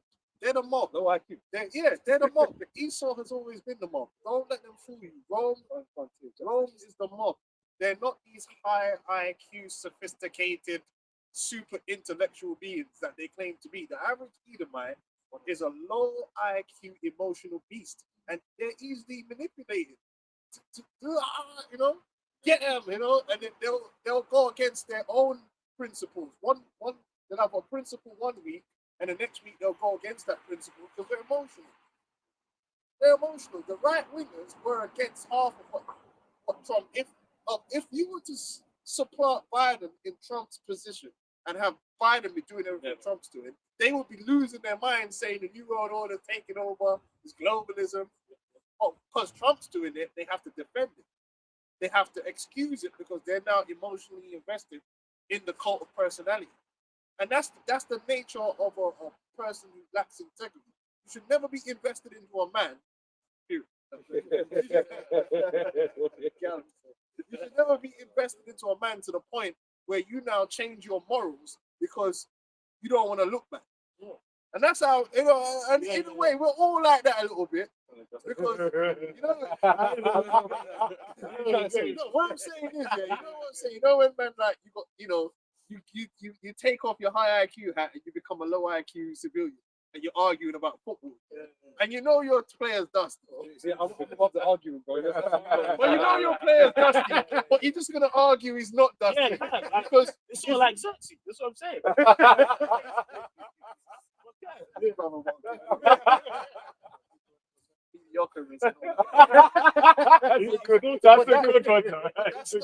That's not a serious thing. We do that joking around. We're not throwing our principles away. We're just having a bit of banter, isn't it? But these men are like that in real life. They'll say murder's not correct. Then the guy they suck off does some murder, and all of a sudden it's like, he deserved it. You know, it's like, well, what happened to your principles? No, you don't have any principles. Integrity is supposed to. The Bible says, "Follow not a multitude to do evil." So there's a saying on the islands: right are right and wrong are wrong. But because they've set up this left-right, if you're on the left, anything the right does is wrong, and if you're on the right, anything the left does is wrong, and it's wrong. So you become a hypocrite. You become a hypocrite because when your man lies, you defend it. When their man lies, liars, we don't like lies. Yeah. But your guy lies, you're like, well, bro, Trump was the vaccine president. You know what I mean? But a lot of them was all against it. That's why you can't trust these people. They don't have no morals. They don't have. That's why when they tell you they're Christian, we laugh. Like, okay, cool. What does that mean? Because what moral has no weight. It has no moral weight because they call themselves Christians, but they'll commit atrocities, Genocide, just like that, and they'll justify it. So it doesn't matter if an Edomite calls themselves a Christian because that has no bearing on anything. They will flip. One day it's love thy neighbor, the next day they're dropping a bomb on your head. Like, it just depends on how they feel that day, and there will be a Christian both days. So what does it matter? What does it matter to be a Republican? What does it matter to be a Democrat? No, it's only devils. That's it. And they're Edomites and they're devils, and they will follow the lust of their flesh. So when they feel like killing, they're going to kill. And when they don't feel, they won't. That's all it is. When they feel like lying, they're going to lie. And then another day, they're against lies. It just depends on the day. And that's why there's nothing more dangerous than the low IQ Edomite man. Because they're extremely violent and dumb. are. They're extremely violent and dumb, and you're about to see it because they're about to go buck wild in these streets and act like third world chimps. Meanwhile, they spent the last 10 years talking about how everyone else is a third world chimp. You ever notice that Esau will chimp out and it's okay? You chimp out, oh, He's a sophisticated chip. bro, you about to see Esau chimp out. Chip your Rolex. Hey. Sensible get his Okay, so Ecclesiasticus 7:11. The discourse of a godly man is always his wisdom, but a fool changes as the moon. That's these Edomites. They're really a nation of fools. They're not high IQ at all. children of fools, children of basic. All you gotta do is go on Twitter and watch these men contradict each other constantly. You're like, bro, like, what are you talking about? What, bro? Remember that video this week I sent you? Baconite going into migrant home. yeah. I hate the voices going. Bro, bro, the guy's just in the house. Look at this. This guy, oh, what? So have you got a tap there? Have you got a fridge? Like, nigga, what? Like, Yeah, but the that's thing is, though, ridiculous. at the same time, they'll tell you these people are violent. yeah. What they call them, fire and age men. Fighting. And my man was soft as hell. He was like, hey, I just let you in his house. So again, there's a contradiction there. So next week there'll be bloodthirsty, violent criminals, but this week they're guys that let you in your house with your mobile phone, so you can see them. Yeah. Which one is it? Yeah. It's- It's sort of like when you see these guys stand at a roundabout with flags. Yeah. Bro, the migrants come in. They just But that's the clean thing. toilets. Their thing is against illegal immigrants. But that thing was illegal immigrants. No, but there is no such thing as an illegal species. There ain't no such thing as an illegal. See, this is what Esau does. They play with words, and it only works on these low-level Edomites because they're not smart. They don't understand it. There's no such thing. You cannot be an illegal. If you're in a war-torn zone, under Esau's own human rights, you could become an asylum seeker. But in order to become an asylum seeker, you need to enter the country, right, and then claim for asylum. This is why the guys get the rubber dinghies, because you can't get a plane. They'll turn you away at the airport. You gotta come in, get into the country, and once you get here, you say, I want to claim asylum. Then they put you through the asylum seeking process. If you pass the process, guess what? You're not an illegal immigrant. You're a fucking asylum seeker. If you fail the process, then you're an illegal immigrant. Those are not the dudes getting houses. Yeah. Them dudes get put in a fucking one of the makeshift prison things, and then they get deported. Yeah. But before all that happens, the guys in the hotels are mans that have applied for asylum seeking. So they've done that legally, you dickhead. That's why it's got a legal process. Yeah. But you can't explain that to a high IQ first worlder. They don't understand legalities, do they? Oh no, it was just an illegal immigrant. You idiot.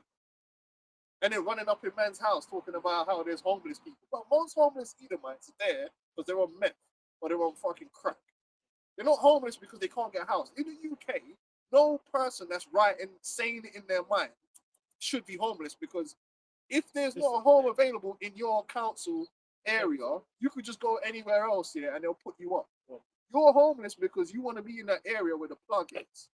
You could go to Birmingham. How quickly can you go to Birmingham, Nottingham, all these places outside London and get a house? Quick. Obviously in London, it's not that quick to get a house. Like, Wales. well, bro, you get a house like that in Wales because guess what? It's not as populated. So all the homeless men in London that's on the street taking crack, they can get a house in the UK.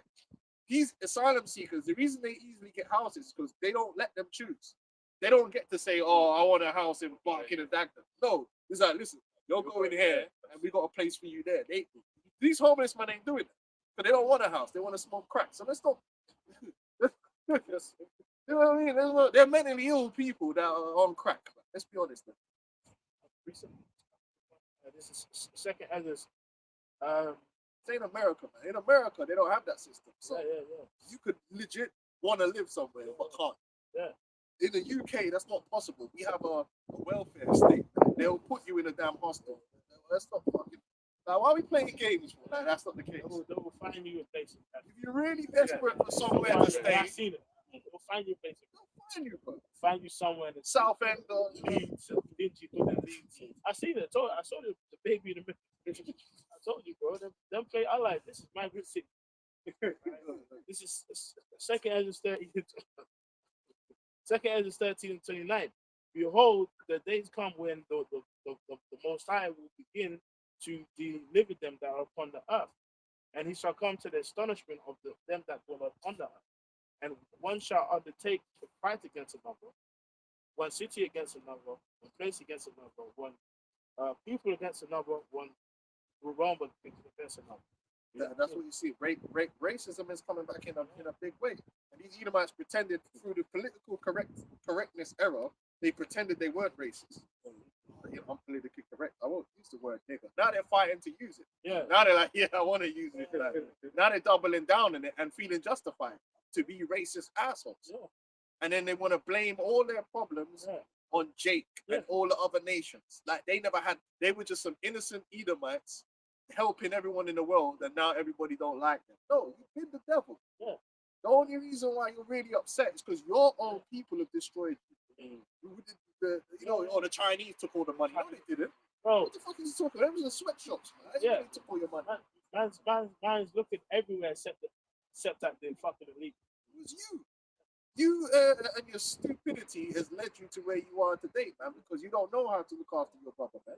You're a devil, but now it's the immigrants' fault that you're stupid. And that's really what it is. Stupid. Now you Edomites are starting to realize that being an Edomite ain't all it's cracked up to be. Not enough. Because no one is there to basically pander to you. No one cares. In America, you get pistol whipped and shot. Yeah, no one cares. Like, People don't care about you. Yeah. You The turn the nation don't TV care on, about you. you see Floyd Mayweather with 1 billion diamonds on, and you're hurt, bro. Yeah. Because you're like, how is it that in this kingdom, I'm white and I'm down bad, yeah? Like I ain't got a woman. I got to go on OnlyFans and pay some old CFP.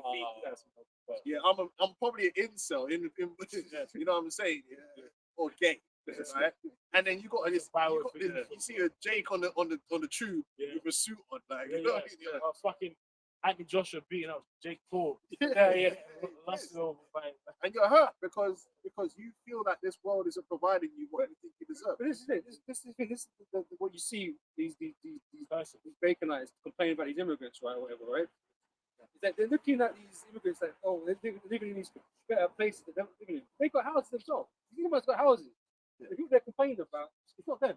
And it's They got immigrants are houses. not living It's in just better that- places. Yeah, they're not. But they're actually not. Yeah, but these immigrants really didn't fix it.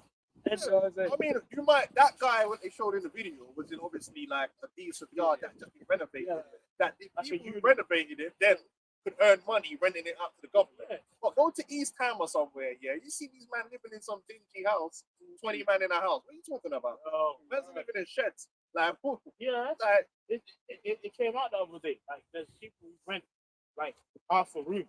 yeah, They'll rent a single. doing Deliveroo, bro. Her, 20 man in a room sharing a Deliveroo bike. musty as hell, turn into incense, like because it's very heat in the room, bro. That's how it is. These migrants ain't going nowhere. Yeah, but then when they see a migrant come and they're a doctor now, well, the reason you're not a doctor is because you're an idiot. Yeah. And you know, but we have to keep it 100%. You Edomites need to realize that you had every opportunity. This is the worst thing about these Edomites, right? They're acting like DEI. No, every Edomite has way more opportunity than anyone because you always got the benefit of the doubt. You're always gonna get more opportunity than a Jake because as soon as a Jake does anything, we gotta do it twice as better. Yeah, we gotta do it twice as good. Yeah? And we have to deal with the fact that we get looked down upon. We're gonna get scrutinized more. And even if we do well, man won't even accept that you belong there. They'll just say you're DEI. You don't have to face all that. No one ain't stopping none of you Edomites from being doctors, from being farmers, opticians. Same way Elam goes and becomes opticians. Yeah, no one ain't stopped you from doing it. The problem is that the majority of you Edomites are actually not excellent people. You're actually not intellectuals. You're not smart. You're not good enough. You're mediocre. You wanted to be a footballer, but you just can't, man. Because you ain't got the genetics to be a footballer, and no one ain't trying to just give you a big title for a job. So you're screwed. Whose fault is this? Yeah. Pull your socks up Yeah, buy your boot shot and get on with it, bro. Yep. I have a quick one. Deuteronomy 30:7. And Lord will put all these curses upon thine enemies and on them that hate thee, which pursue thee, persecute. The curses is coming on you, Edomites, and it's gonna get worse. Well, Babylon is Egypt, and Egypt's been cursed as plagues as before. You know? And I sent you the information when I was going into it, the psychological effects of the plagues in Egypt. Bro, you see the whole systematic breakdown. People using their mind, seeing their bodies, personal attack, food, their food supply being harmed. Look, that reminds me of basically these generations of Edomites now hurt because they're not receiving the benefits their grandparents' generation received. They're not getting none of the benefits. They got mental health issues. They're broke. They got relationship problems. Because your time at the top is over. Done. The top species, the top race on the earth is old. You ain't having no babies. Whose fault is that? They try and blame everyone else because you ain't having no babies. Bro. Too scared. You ain't having no youths, bro, and you trying to blame the rest of the world. Who's stopping you from having youths? Oh, the black man ain't taking all the white men. I don't know who told you. There's this pro. I don't know what world you're living in. Bro. There's plenty of white men for you. So why are you not having no babies? Whose fault is that? That's you. You did that. You're the one in the management. Yeah, and bruv, you're natural batty boys, bro. You know what I mean? Especially these bacon Brits, they're batty boys. You know what I mean? You know, these low IQs, baconized Brits. You know, sports holidays. They go and Batty on the weekend, they, isn't it? they go do some crazy shit. You know what I mean? You're a natural freaks, man. And you're interested, like me and the brother was doing a video about it, and then we was touching on like the point of ancient Rome, why you know they have the naked statue, then they have like their baby rods, all that kind of stuff. But the point was though. What's your baby? But the point was no. Okay, that's crazy. But the point is this. That man come out on the ITV programs. Yeah. Good TV, But basically in ancient Greece, the reason why they were doing that was because them being that style was linked to like them kind of having a higher grade of wisdom. But then if you had like, bigger, yeah, exactly. So it was like an ancient version of Scientific racism.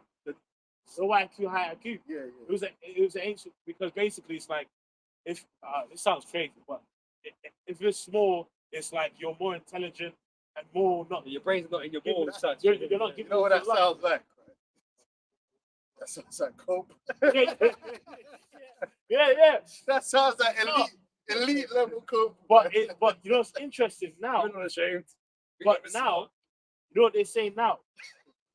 People from low IQ are the ones having all the youth. countries, like i.e. the global south, so the Caribbean, West Coast, all of that, are having more children because they're low IQ. Yeah, that's cope.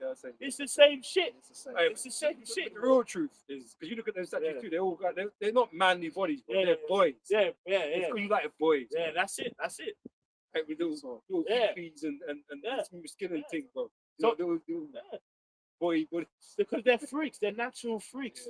That's why nothing's. That's where you see the man falling in love with cars. Yeah. Guys marrying their car, and then you want to talk about birth rates. Maybe don't marry cars, bro. You know what I mean?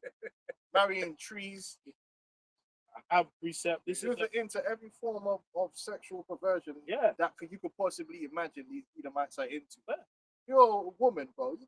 It's easy money out here. Yeah. You can make money selling toenail clippings, Farts in a jar. farts in a jar. And who do you think buying all that? Edomites. man. Edomites, bro.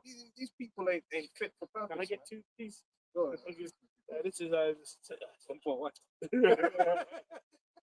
They're disgusting creatures, man. And they'll act like they're not like that. They're the civilized people. No, you're like low level Yeah. scum. Yeah, wearing a gimp suit, freaky ass, Yeah, with a tennis ball in your mouth. freaky ass Eve, bro. Oh, please, sir. Freaky Eve. Yeah, exactly. Yeah. It's Job 30 verse 1. But now they that are younger than I have me in derision, whose fathers would have disdain to set with the dogs of my flock. Yeah, you're not elite among men. You may have had the supremacy because the creatures of the earth is given into the hand of the wicked, right? But in actual fact here, you are not the elite. You just happen to have that top position and the money and the prestige. So you covered over what you actually are. Yep. And there's a saying on the islands, you could put a pig in a palace, but it still remains a pig. You're really just a pig in a palace. Your heart and everything about you is heathenistic. Even though you try to make it look like you're the people of higher nature, and no, you're not. You're really the people of the lowest. But there's none more profane. Yeah. Because your elites are profane. Look at their elite parties, man. Look at the occultism that they're into. Even when you go back to Saadi, remember, you go back to Said Marquis de Sade. Yeah, Marquis de Sade was a nobleman. That's where you get all the sadism. And then when you go back to the 120 Days of Sodom, what was that film about? That film was about Italian elites, noblemen, performing all these foul and foul acts. And then we don't, look at the Epstein thing. What's the Epstein thing supposedly all about? Again, elites doing all these odious works of witchcraft and all this heathenistic behavior. So when you really break it down, they have no elites. They have no people that are noble. Classy, You have no class. You have the pretense of class, and then as soon as they get behind closed doors, them man are in flipping. What's it called? The skull and bones. Yeah. Them man are jerking off in a coffin, blood on each other and shit. Weirdo. Yeah, I would be so. All right. Wisdom. Then you vote man to be president. Yeah. Okay. Wisdom, chapter 12 and 3. For it was thy will to destroy by the hands of our fathers both those old inhabitants of thy holy land. Right, the history lesson. The Holy Land, which is the land of Israel, was once inhabited by the Canaanites, which is one of the sons of Ham, man. And they're heathens. They're heathens by nature. Yeah. Hamites. And Now Esau would look down on them crazy Africans, but Esau is like that. No, well, I saw, if you watch that documentary piece by Jordan Maxwell and Houston Mullins, they tell you that these elites they're based in witchcraft and ancient Canaan. They're like that, man. When you see, listen, man, you see them Hamites here with the big plate lips here. Edomites do that. Have you seen the fucking earrings? Yeah, look like lizards. Edomites do everything heathenistic. Like, let's not pretend like they're just all these elves. No, Yeah. man. He's a big heathen, a big dirty stinking heathen. Even that Edomite, remember that time, that video I posted where she was kissing up the dog and she had the dog's tongue in her mouth. Like, only a heathen will have a dog's tongue in her mouth. Man. How do you have a dog's tongue in your mouth? Man? How disgusting that is, man. These Edomites have been getting away with a lot of shit. That's the Edomite thing to do. Yeah. And it's normal to them. It's normal to them. It's nasty. Even when they eat side by side, dogs kissing you, sharing the same plate. There was a dude who was doing that. Yeah. Sharing steak and kissing Yeah, each other. yeah. What the fuck, man? Eating Yeah. Birthday steak Yeah. and shit. Anything that's heathenistic, nudist beach, swinging, anything you can think of, Esau's into it, man. On a high level, like they do it, man. They're furries. The Edomites were flipping, pretending they're dogs and sleeping in a kennel and shit, bro. And then they'll turn around and point the finger at other people. No, you Edomites represent the height of heathenism, man. The basis of all people was told you. Yeah? Those was a thing on Channel 4, wasn't it? Yeah, It's- The guy was it was always these IT. Watch out for these IT guys, man. Yeah.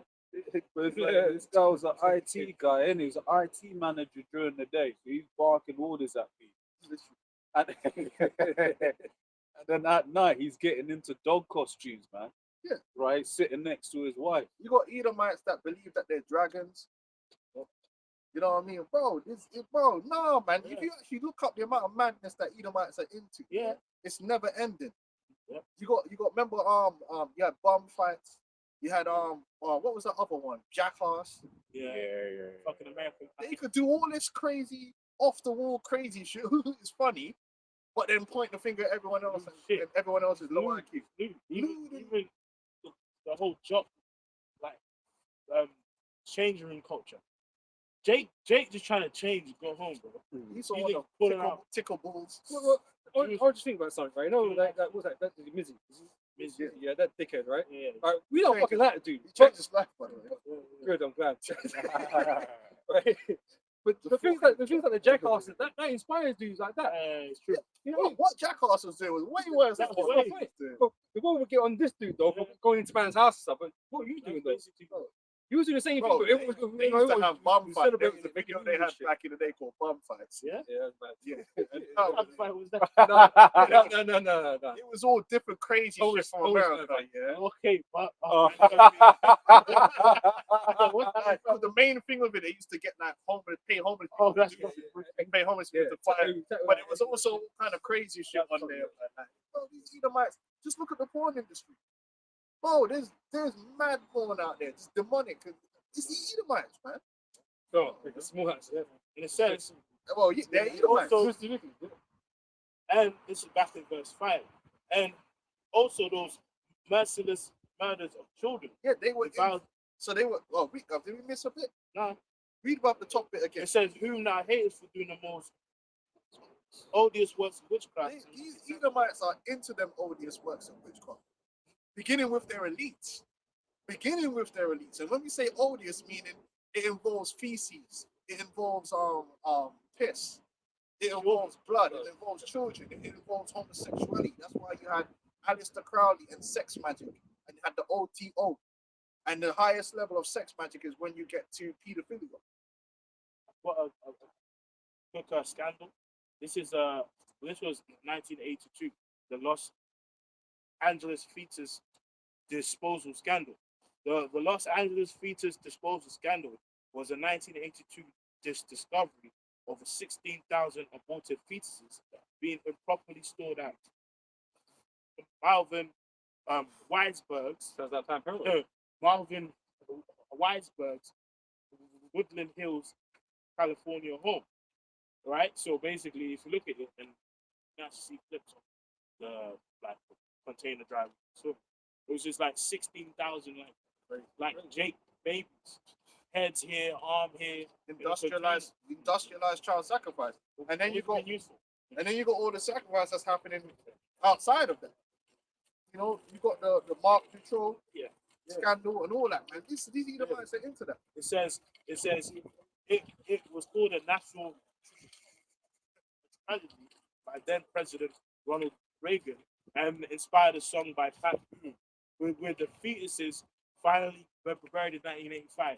They were only buried because they was caught. Yeah. So why they in the container in the first place? Nasty, odious. Incest. They're into incest. Incest is part of and that's why they push it in the repeating. Yeah, they do a lot of brother sister. Well, hold on. Let's the odiousness. The Egyptians were into the odiousness. That's why what's it? Is it Leviticus 20?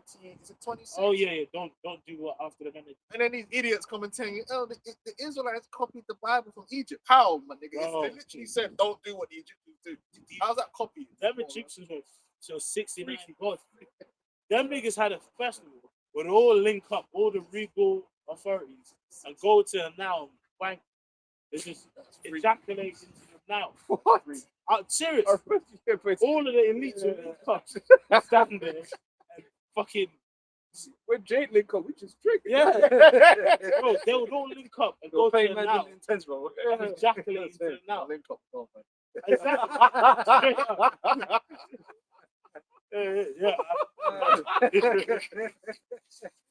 know what I'm saying? Yeah, that's Human no. They were into. no. They were also into the which all these nations.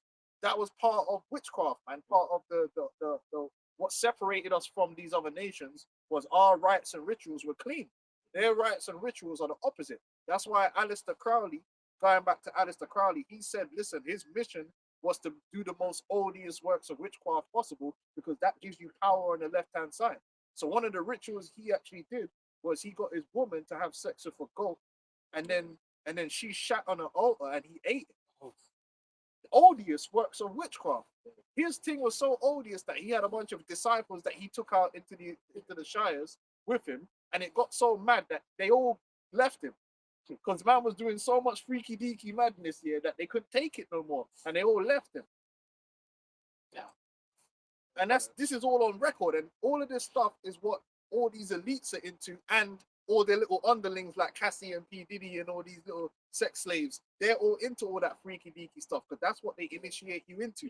All that odious works of witchcraft, blood magic, and all that stuff. I want you asked for. Okay, yeah, go on. This is the Leviticus 18:3. After the doings of the land of Egypt, wherein ye dwell, shall ye not do, and after the doings of the land of Canaan, whither I bring you, ye shall not do. Which America's Egypt all over again, by the way. Yeah. They got all the same. They got Memphis. They got all the same Solomon in Egypt. demonic nature. Canaan, In fact, Egypt. Let me say this, Salakia. Egypt was so freaky deaky. Did you know? Because in the beginning of Rome was kind of very conservative in terms of their traditions and disciplines. Like they were strict in terms of marriages and things of that nature. Rome flipped and went super freaky deaky and wicked. Go on. Now you had a guy. You had what's his name? Was it Octavius? Was it Octavius or? Safe. what like that? Speak up the morals of it. Yeah. Who was it? Was it Octavius. Augustus? Was it Octavius? Yeah. Octavius, right? Now you go back into that history. He was like, "Yo, it's too much adultery, I too think much." I think it was Augustus. Was it Augustus? It might have been Augustus, bro. He's on No, his reign, isn't it? He's on his reign. I swear that's part of his name anyway. Yeah, because he I tried think to it- clean up the no, empire. no, I think it's the same. He person. tried to clean up the empire and bring it back Nah. to morals, basically, yeah? Yeah. And his daughter all undermined him because his daughter was a well-known thought, yeah? So he ended up banishing his daughter and banishing the poet, the political commentator at the time, he was a poet, who kept exposing it. Jerome, man. He banished her as well. But he didn't save Rome. Rome still fell into abject madness. But at that time, they had something called the same thing. You know, like when these Edomites, they'll fly out to Ibiza and they'll Yeah. do madness. That was Egypt. But when you go back into Rome, they used to go to Egypt. So the things they couldn't do in Rome at that time, they go to Egypt and just have mad, do Yeah. all the madness. And eventually all that shit ended up just coming back to Rome and they just did it there anyway. Yeah. Right? Wasn't that whole period called what's it called? The thousand packs. Father, innit? Back to Romana. Like, bro, when it was like music saying golden. After that, fine. This is Moral decline, which is what you see. I have a bit on that. Augustus Octavian enacted a sweeping state mandating. Right? It says it enacted a sweeping state mandated moral overhaul of Roman society, aiming to reverse what he viewed as the moral decline of the late republic. Now, really, what they wanted to do was put all the wickedness they were doing back behind the closet. Yeah, Just like America today. These right wingers, what they want to do is put Batman-ism back behind the closet. yeah. But it's still a Batman. Yeah. They wanted to do the Brokeback Mountain. You know, in Brokeback Mountain, the man I got a wife, yeah. But then they go out into the woods and start riding the legs of Because each other. they wanted to go rent. Yeah. They wanted to go romance in the idea. Because all Steve these Morgan now. right wingers are gay. I don't know who they're all watching all the gay porn and doing all the wickedness and dealing with the trannies, but they want to do all that stuff behind closed doors and have the moral outlook, yeah, to the you know, on the front street. Whereas the left are like, yo, just bring all the trannies and all that out to the front street. That's really the only difference between the left and the right. One wants to keep it in the closet, and one wants to do it out on front street. Again, they was the same with Rome. Independent shaggy for that. It says this. Oh. His reforms focus on reviving traditional Roman virtues, such as piety, more monogamy, right, and family life, right, and basically So you tried to reverse the sexual Yeah. revolution. yeah, which if we keep it real, the Roman Republic itself, like the real first leaders, it wasn't even them, you know, because No. they had So Etruscans. the Christians. But Esau's a natural freak, so his wickedness is still gonna come out because remember Greece, bro, Yeah. which again the Greeks love Egypt, you know? So it's like I said they've always had that link. He was multiplied. Finish that one in Leviticus, and then we go back to Wisdom. Yeah, evils was multiplied in the earth because Esau is corruption personified, man. Okay, cool.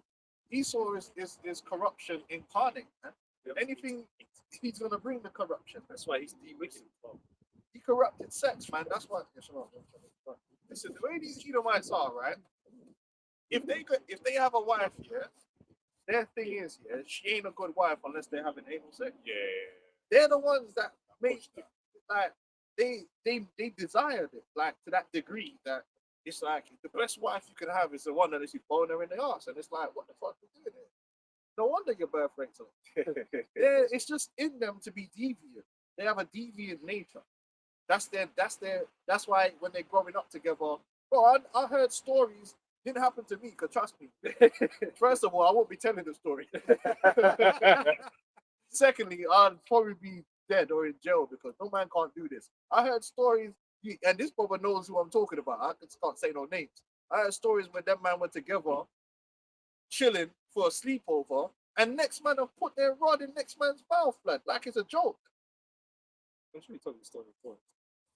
Man's like, I was like, what? Yeah, man's put his rod in a man's mouth like it's a joke. Bro, that's unthinkable. fucking gay. Bro, first of all, if you did that to a Jake, like that would be an undying war. Yeah. Warfare forever, bro. Man will kill you, bro. Man will go to the kitchen, get a knife, and stab you, bro. Like, no doubt, bro. That's a violation. Beyond, in fact, at first you might even be in shock, like, what? But this is the kind of thing that these Edomites do. But they think it's fun. They think it's funny. They think it's a joke because they got a deviant nature, man. Because who the fuck talk? What we do? Where'd you even get that from? What do you think about This this? is your fucked up mind. They try to grab each other's dicks. Oh, we know, man. Like, we grew up among Edomites, and we know the type of shit that they try to put your trousers down, try to grab your dick and all this. Like, what are you doing, bro? Can't we just kick ball, man? Exactly. No, he's always hit. Oh. Leviticus 18:3 says, after the doings of the land of Egypt wherein ye dwelt, shall ye not do.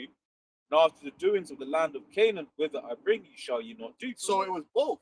This sexual depravity, this sexual over-sexualization, because sex has been completely overdone and corrupted in the society.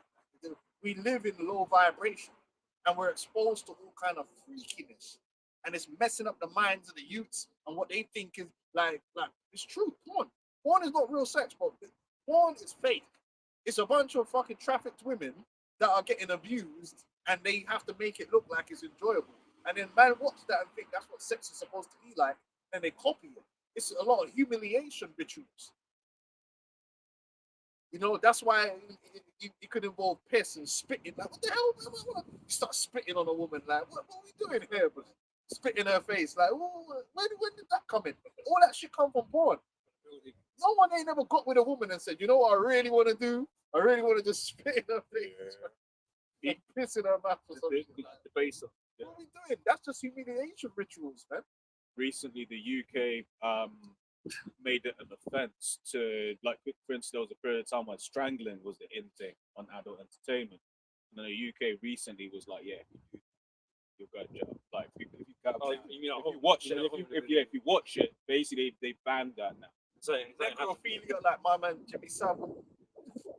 That's a worst part of the odious works of witchcraft. Necrophilia. But you see, notice it says Egypt and Canaan. because both the Canaanites and the Egyptians were into all this wickedness. And Esau, like the brother was saying before he left, Esau follows all of the rituals and the culture of the ancient Egyptians and the Canaanites. So we had the experience, obviously, being in Egypt, we saw things that were really good. And obviously, as we were into Canaan, we was going to see the shit that they were doing as we went through it. You know, and that's the Lord warned us, don't do what these men do, because this is why judgment's coming upon them. You know, why they're getting murked right now, because they're all these things that are done. Oh, you're going to go in the land, but you're not going to follow them after their way. Otherwise, you're going to end up the same way. Yeah, that's a good point, because it's like all of the stuff that we've been seeing here. We go, no, you don't do that. It's insane. It's insane. The sex has been destroyed in this kingdom, man. Yeah. It's overly done. They use sex to sell burgers, man. It's mad. I was saying to a brother the other day, we actually don't know what it's like to not be sexualized. As a man in this society, you're aroused like 24/7. It's not supposed to be like that. The testosterone is getting triggered like for sex all the time. Whereas testosterone is a hormone that's actually not just for sex, it's also for motivation and mental clarity and focus. But you can't even use it for that, because you walk down the street, there's leggings, there's a poster, a gal with their breast out, there's the everything is pushing sex into your mind in this kingdom, and it's by design. It's to lower your vibration. That's true. And then they add in all the freakiness, and then man are just lost out here doing madness. Yeah. You know what I'm saying? Go on. Yeah. So it says, neither shall you walk in their ordinances. After the rituals and their rites that they have. Even that's wickedness, because toys is what, as far as I know, toys is for children. So the man can't even about sex toys. And why do you need a sex toy for? And then you go in the shop and there's bare toys. What's going on? You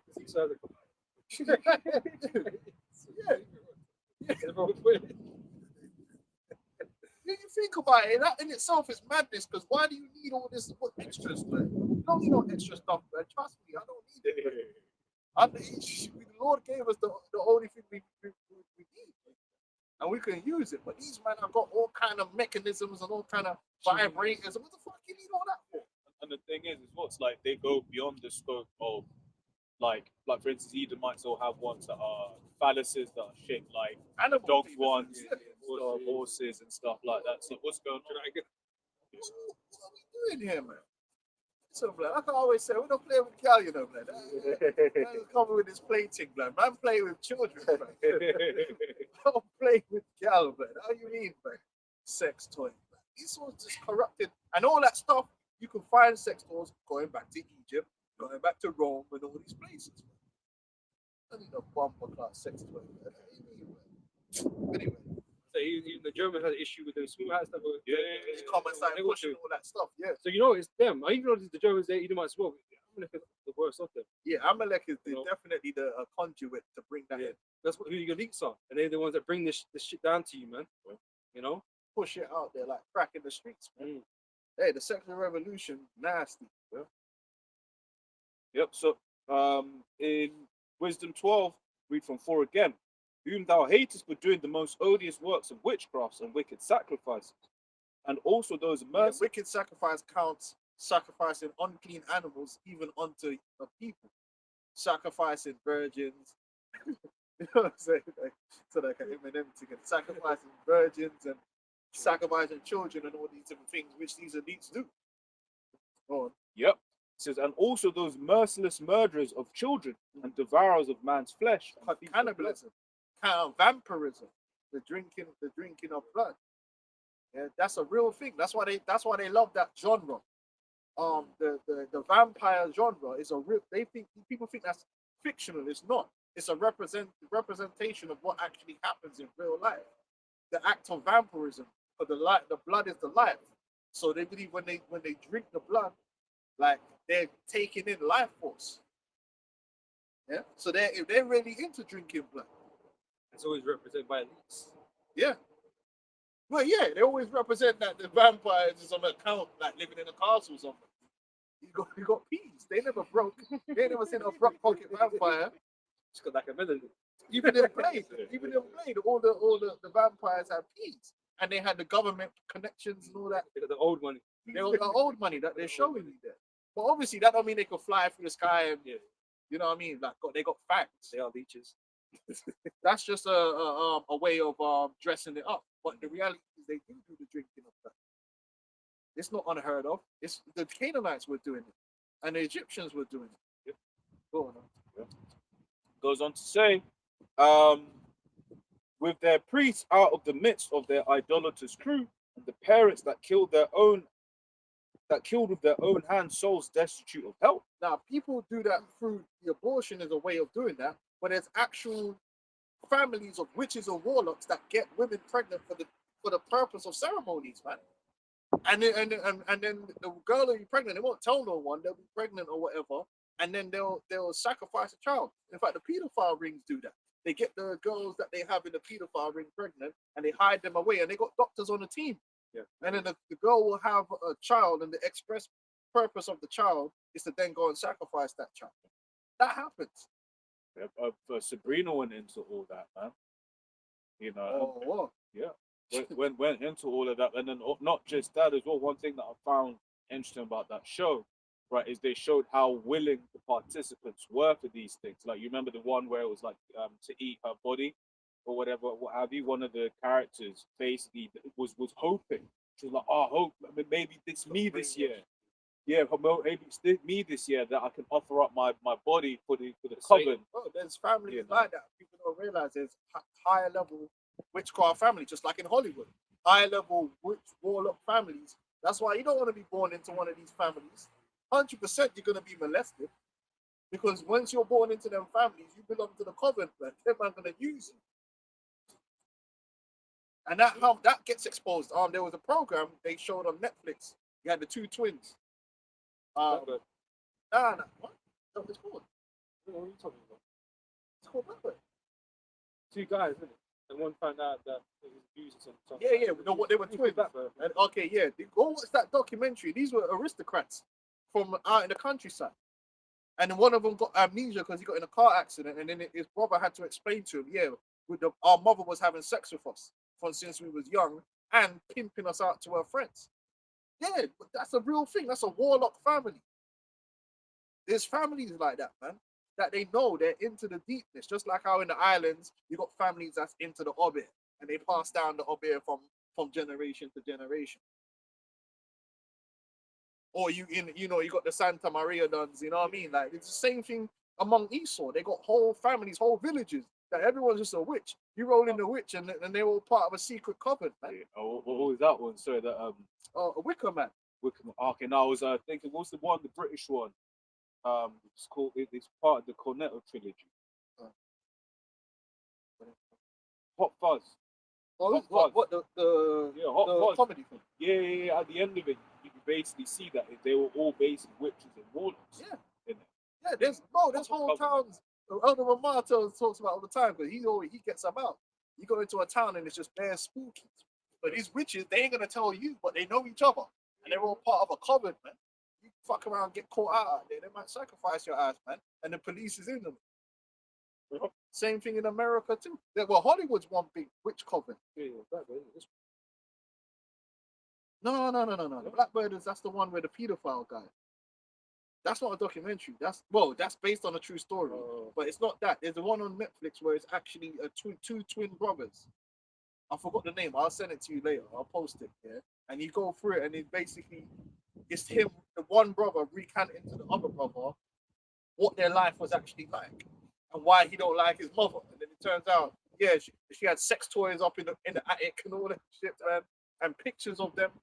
Yeah, and she was bringing him to London and giving him to certain men that was in the ring, in the coven, to be used. Yeah, they have their children be used for them purposes, man. And then them children grow up, have children, and it's the same thing. So these temple halls, basically. Yeah, they have pedophile rings that they'll give a female pedophile and a male pedophile, and they will get together and have children for the express purpose of molesting those children.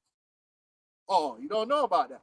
Hey, but this is Canaan all over again. And this is where all these rings, these pizza gate scandals, they'll yeah, that's what it's all about. Right, there's various scandals that if you go on certain there's YouTube channels that these things have been exposed before. These things have come out. where the mom's in on it, the grandmother's in on it, everyone's in on it. Like, everyone's in on the madness. Generation of wickedness. So then when you look at the Clintons and you look at all these elite families, that's basically what they are. They're elite families that are deep in the witchcraft, and they're just passing it on from generation to generation. That's why we get the Epsteins, the Ghislaine Maxwells, and all these type things, because they're all in it. All in it together. They were born into it, the wickedness. Go on. But then you might get a couple man that get brought in. When you go into the music industry, then they bring you in, and then now And you right up with the baby. you have to go to the The baby oil. Next thing you know, you're gonna blow up. Good. Love it. It says, Wisdom 12 and 6, with their priests out of the midst of their idolatrous crew, and the parents that killed with their own hands souls destitute of help, that the land which thou esteemest above all other might receive a worthy colony of the Most High's children. There you go. The Lord ripped them Canaanites out of the land. But can we go back to Leviticus as well? Because it lists all them sexual depravities that the Lord told us not to involve ourselves in. Yep. And the minute you get involved in witchcraft and all that wickedness, sex magic involves all of that nastiness. You know what I mean? It involves dealing with your sister, dealing with your mother, your father. Like, for instance, man, we know, you'll know who I'm talking about. One guy we know, he was dealing with his daughters. Spooky, and we're talking about Jake. Spooky ass Jake, man. He would come and collect his daughter, take her out. Imagine, man should have known it was spooky. Imagine a man coming and collecting his daughter at like 10 p.m. and bringing her back at like 3 a.m. What kind of spookiness is that? Like, I know. What it took you, man, taking his daughter too. Yeah, like, what are you doing? Man would come and collect her, and then he would come to the yard, and obviously, natural thing is, you come home, you can sleep with your woman. No, man was sleeping with his daughters. Man was sleeping in the bedroom separately in the bed with his daughters. Then come to find out he was molesting all of them daughters, and they were like, all girls, right? And then when he went to court, he said, yeah, that I got the information from a book that to get power, you got to take your virgin daughters. Yeah. And that was, so you got to be careful, because man get into all this witchcraft stuff, and there's that's part of the thing. Dealing with your daughter, doing all kind of freaky business like that. The Aleister Crowley sex magic thing. That's why Ciara and Justin Timberlake had that song Love and Sexy Magic. They were talking about sex magic. The art of using sexual experiences to create talismans and to manifest power. This is real stuff, man. We're supposed to reject it though, and trust in Yahweh Hashem Yahushai. So back in Leviticus 18, verse 4 says, "Ye shall do my judgments and keep my ordinances to walk in them. I am Yahweh your power. You shall therefore keep my statutes and my judgments, which if a man do, you shall live in them. I am Yahweh." Verse 6, "None of you shall approach to any that is near of kin to him." Yeah, so the family ramming thing. You ain't supposed to be doing all that family ramming, but it happens, and they push it in the corner now. So there's one of they push it. They'll purposely push it, because the people in the porn ain't family, but they'll push the titles and stuff because they want to get the idea in people's minds and push it out there. But that's the witchcraft that they do. They do the family ramming. Like I said, the documentary on Netflix shows you that the mother was dealing with her sons and she was pimping them out. So they were doing the family ramming. You think what that's going to be doing to someone's mind? Oh, you might be a young child watching, and the next thing you look at your mum one day and you're like, "Ooh," but that's because them demons have been put on Satan. Good, man. That's the thing. It's like these people in the world, they don't understand when demons are jumping on them. No. So it's like obviously not on that stuff, but like they you just think it's a feeling. yeah. I've seen it, but I've seen because I've been around the foster care, and a lot of the foster care is basically bare pedophilia, bare youths that have been touched by their uncle or their dad. A lot of times it's their dad or their mother, or a combination of both. And then what a lot of times what you see happening How often is it women? is it more than it's more than what people know. A lot of women are also part of and that's why they get under the radar. In fact, the rings usually use women to get the children, because people, when they think of a pedophile ring, they don't understand that women would be involved. Yeah. But of course they are. What the fuck? It's just wickedness, man.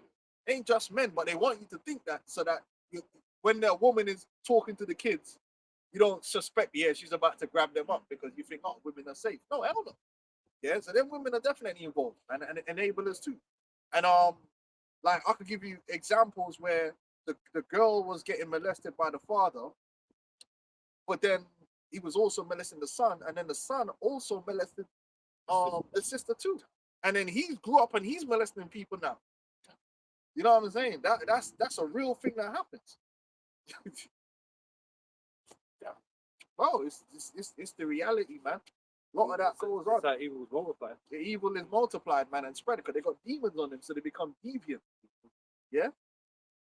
Go on. Yep. So it says, none of you shall approach to any that is near of kin to him to uncover their nakedness, Yahweh. The nakedness of thy father or the nakedness of thy mother shall thou not uncover. Yeah, you ain't supposed. I mean, that should go without saying. You ain't supposed to deal with your mother, but they were doing that in Egypt for ritual's sake and for lust, and they were doing that in Canaan, and they're doing that in this society now. A lot of that is going down. Well, Yeah, so it says, thou shalt not uncover, she is thy mother, thou shalt not uncover her nakedness. The nakedness of thy father's wife shalt thou not uncover. It is thy you see father's that? nakedness. That's one of the stepmother thing. That's one of the famous things. Go on.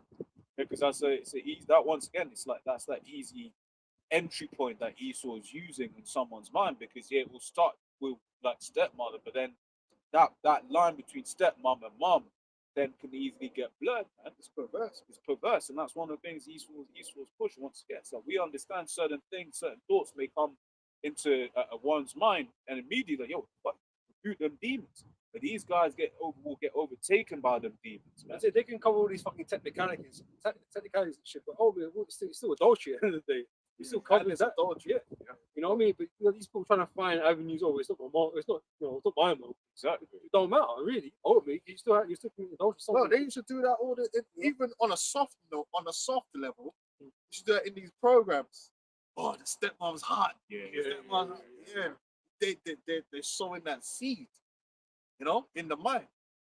Go on. Yeah. It says, the nakedness of thy sister, the daughter of thy father, or daughter of thy mother, whether she be born at home or born abroad, even their nakedness thou shalt not uncover.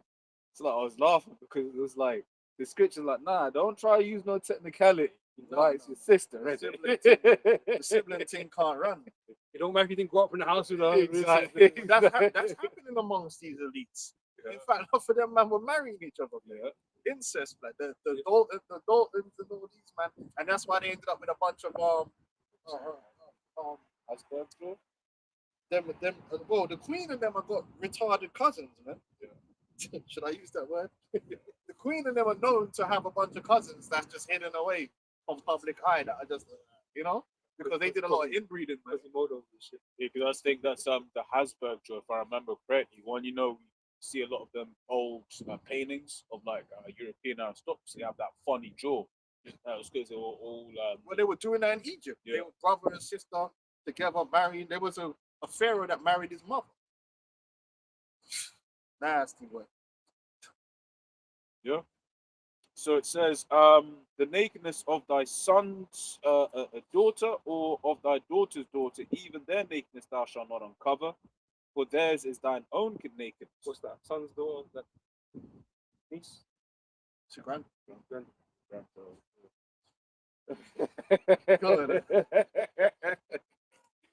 It's because it's too much sons. So the nakedness of thy father's wife's daughter, begotten of thy your father's wife's daughter, man, you have to have a separation. And that's called sexual discipline. But you see, this society doesn't teach sexual discipline, but you know, freakiness. Go on, huh? Yeah, it says, she is thy sister, thou shalt not uncover her nakedness. Thou shalt not uncover the nakedness of thy father's sister, she is thy father's nakedness. Your aunt, and there's a lot of that happens too. Yeah. Family ramming, aunts preying on nephews, and things of that nature. Freaky business. And again, in the world of occultism, that's just part of the ritual. That's just part of the. That's just how it goes down. Third one. It says, "Thou shalt not uncover the nakedness of thy mother's sister, for she's thy mother's naked woman." Huh? And one of the things I always say with like this, we speak about all forms of sexual wickedness, man. People want to just be like, oh, they hate the most. Yeah, we do. But all of this stuff is wicked. There's so much perversion in this world You know, that it needs to be spoken about. Yeah. adultery. That we want to get rid of. That's what's going to be in the kingdom. None of this is going to be taking place. So if it does, so we Sexual revolution, judge. free love, and all that shit's going straight out the window. And then the Kinsey, is it Kinsey? Alfred Kinsey? He's a damn pedophile and a demon, man. Oh, they was looking that up recently, and they're basically, oh no, that's all made up. Would you call it? There's no, and it's like, bro, come on. And he was a witch too, because he used to come to London to visit certain lodges and stuff down there, because he was a mason, of course. So, those are warlocks, man. Yeah, Go on. Esau loves hiding that history, man. But we know it's true. Mm. Yeah, man. So it says, verse 14, "Thou shalt not uncover the nakedness of thy father's brother. Thou shalt not approach to his wife, she is thine aunt. So thou shalt not uncover the nakedness of thy daughter-in-law, she is thy son's wife. Thou shalt not uncover her nakedness." You hear those stories with women who will be like, oh, well, I'm gonna go. They'll actively try and go fuck their ex-husband's dad or whatever. It's crazy nonsense. And it's like, yeah, she's wicked, but what the hell is his dad doing? They're all wicked. They're all wicked. Given unto lust, but wicked sexual deviance, diverse lusts. Now allow it stuff. Yeah. So That's why he's gotta be a monk, like, you know what I mean? So thou shalt not uncover the nakedness of thy brother's wife, it is thy brother's nakedness. Thou shalt not uncover the nakedness of a woman and her daughter. Yeah, you ain't supposed. That happens a lot. And especially Right. if you got the situation now with these mixed families where men are coming in to families that already exist. Just on a normal, not even on a witchcraft level, just lust. Jake could Jake do this. Jake could go in, deal with a woman, and catch feelings for the daughter. Because the daughter is obviously the younger, kitted out version. You know what I mean? So then man can't hold it down, and they try and touch the daughter. Happens all the time. You can't be greedy. Pick one. That's why certain men say they don't even want to deal with the woman if she's got daughters, but they don't want to put themselves in that situation. That's why you should live with your own daughters, man. You know, we don't live no one other brother's daughter, man. But that happens a lot, man. Go deal with the woman, and then they catch feelings for the daughter. Well, you're not supposed to do that, man. Yeah, that's wicked. Yep. So it says, thou shalt not uncover the nakedness of a woman. And the mother will all turn a blind eye to it because she don't want to lose her, man, and then come on, like, beat the girl, because you're jealous of her. Hey, it's true. It's true. It happens like that sometimes. The mother fully fucking knows, but she'll chastise the daughter because she don't want to lose the man. She'll rather, she's in denial. It happens all the time. And I saw one video, she came, exposed her mother at church. Says that you knew the whole time. You knew the man was doing this. Yeah, it happens, bro. Don't think, man. What kind of freakiness is happening up there? You might as well close their curtains. You ever notice that? Edomites as well, you go to these rich areas and Edomites don't even have lace curtains. Yeah. What kind of madness is this? I can't be in my yard and not have lace. You know what I mean? I'm not looking into my yard. Freaky ass Edomites. Anyway, go on. Yep. It says, neither shall thou take her son's daughter or her daughter's daughter to uncover her nakedness, for they are her naked woman. It is wickedness. So this is all the thing that were happening in Egypt and in Canaan. Go on. Yep. Neither shall thou take a wife to her sister, to vex her, to uncover her nakedness beside the other in her lifetime. And thou shalt not approach unto a woman to uncover her nakedness as long as she is put apart from her clean. That's another thing now. That's part of the witchcraft too. Man wanting to have sex on the period and that. They use the period body witchcraft too. And Yeah. it's like, and they straight up lie because they love being like, oh, but that's when she's the most aroused. It's like, no, it's not true. That's like The most aroused when they are after the Ovulate. week after. Yeah, the week after. Yeah. When you've been around a chick when she's ovulating, man, you'd be like, yo, who's this person, man? You'd be trying to do your work. Like, oh, shit. Yeah, so that's wickedness. You ain't supposed to do that, man. It's uncleanliness. But the witchcraft and wickedness and uncleanliness, It's all about yeah, yeah, goes hand in hand. what's what the most odious is, most wicked, that's vile. Disgusting. You know, So it says, verse 20 says, moreover, thou shalt not lie carnally with thy neighbor's wife to defile thyself with her.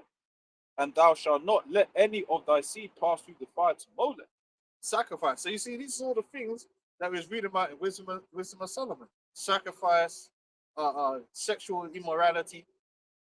These are all the things that the Canaanites was into, even on a ritualistic level, same with the Egyptians. And in this society, people are into it, but then it's also on a ritualistic level. because you want Because to. some people are doing these things, but they don't, because they're just doing them. But then you got the elites and other people that are doing it ritualistic. Yeah? Yep. They're in the rituals, for instance, they call the anus of a boy the key of David. So there is a ritualistic nature to pedophilia when you get to that elite level. But then you might just get a guy that's just a pedophile. And he doesn't understand the ritualistic nature. He just does it because of his lust. But then you get men that are doing it ritualistic. So they know how, how to do the operates. Says, and thou shalt not let any of thy seed pass through the fire to Molech, neither shalt thou profane the name of thy power. I am Yahweh. Right, and I'm sure it's going to go on to mention Batmanism, lesbianism, and all them isms there. Yeah. And again, all those things are also part of witchcraft. Because again, Aleister Crowley, that was one of the levels of sex magic in the OTO. I think it's like the second level of sex magic is homosexuality. And he was into that. He was heavily into that. Yeah, bare fucking STDs and all that type of shit. Disgusting, man. And he used to go to Arab land to deal with the boys. Because them Arabs love dealing with boys, by the way. You didn't know that. Yeah, Afghanistanis and that. Chopper, whatever, man. Yeah, Bati man, think the man that are yeah. That's why fire have to come to them. I don't think these men are morally superior. They're into witchcraft and Bati man thing as well. Over there in Iran and all that. Yeah. In fact, Iran, they allow the rapists. They allow the transgender thing. So, Yes, a fire for Iran. That's why America gonna destroy it. that's it. 100%. Because all the elites do, man, what they do in the darkness, right? They outsource, they put it out into the world, man, to have you do it on a lower level. Yeah. You need to think that's just a normal thing now. That's like No. a trend. It's a trend. Everyone's doing this and doing that. But these men do it on a serious level, man. They're out. And they're there to corrupt others. And then you're copying it, but you don't even know what the root of it is. You're just copying it. Yeah. Just like a lot of these tattoos people are putting themselves, they don't understand that tattoo goes back to inscription magic.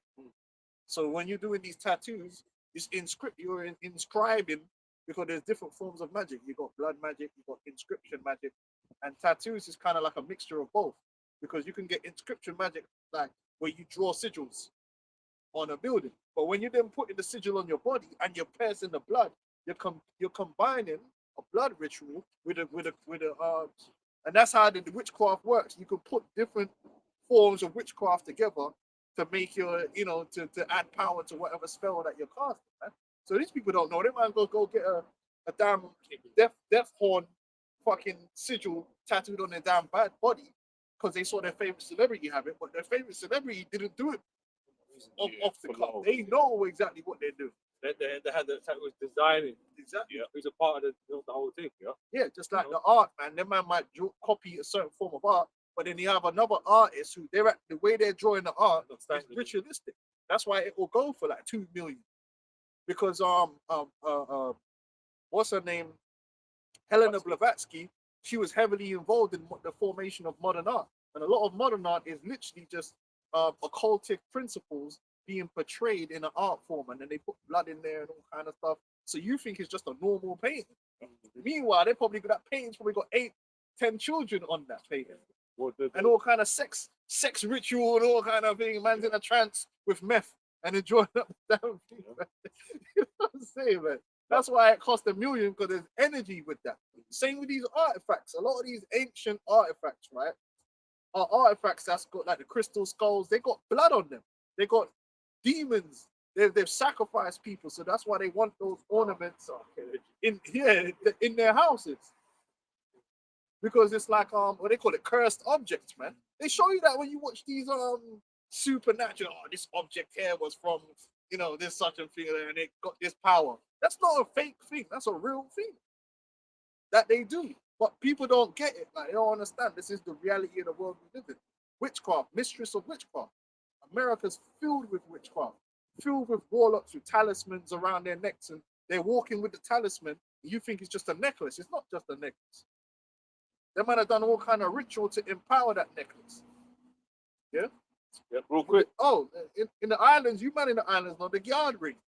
Everybody know about the Gyard ring, right?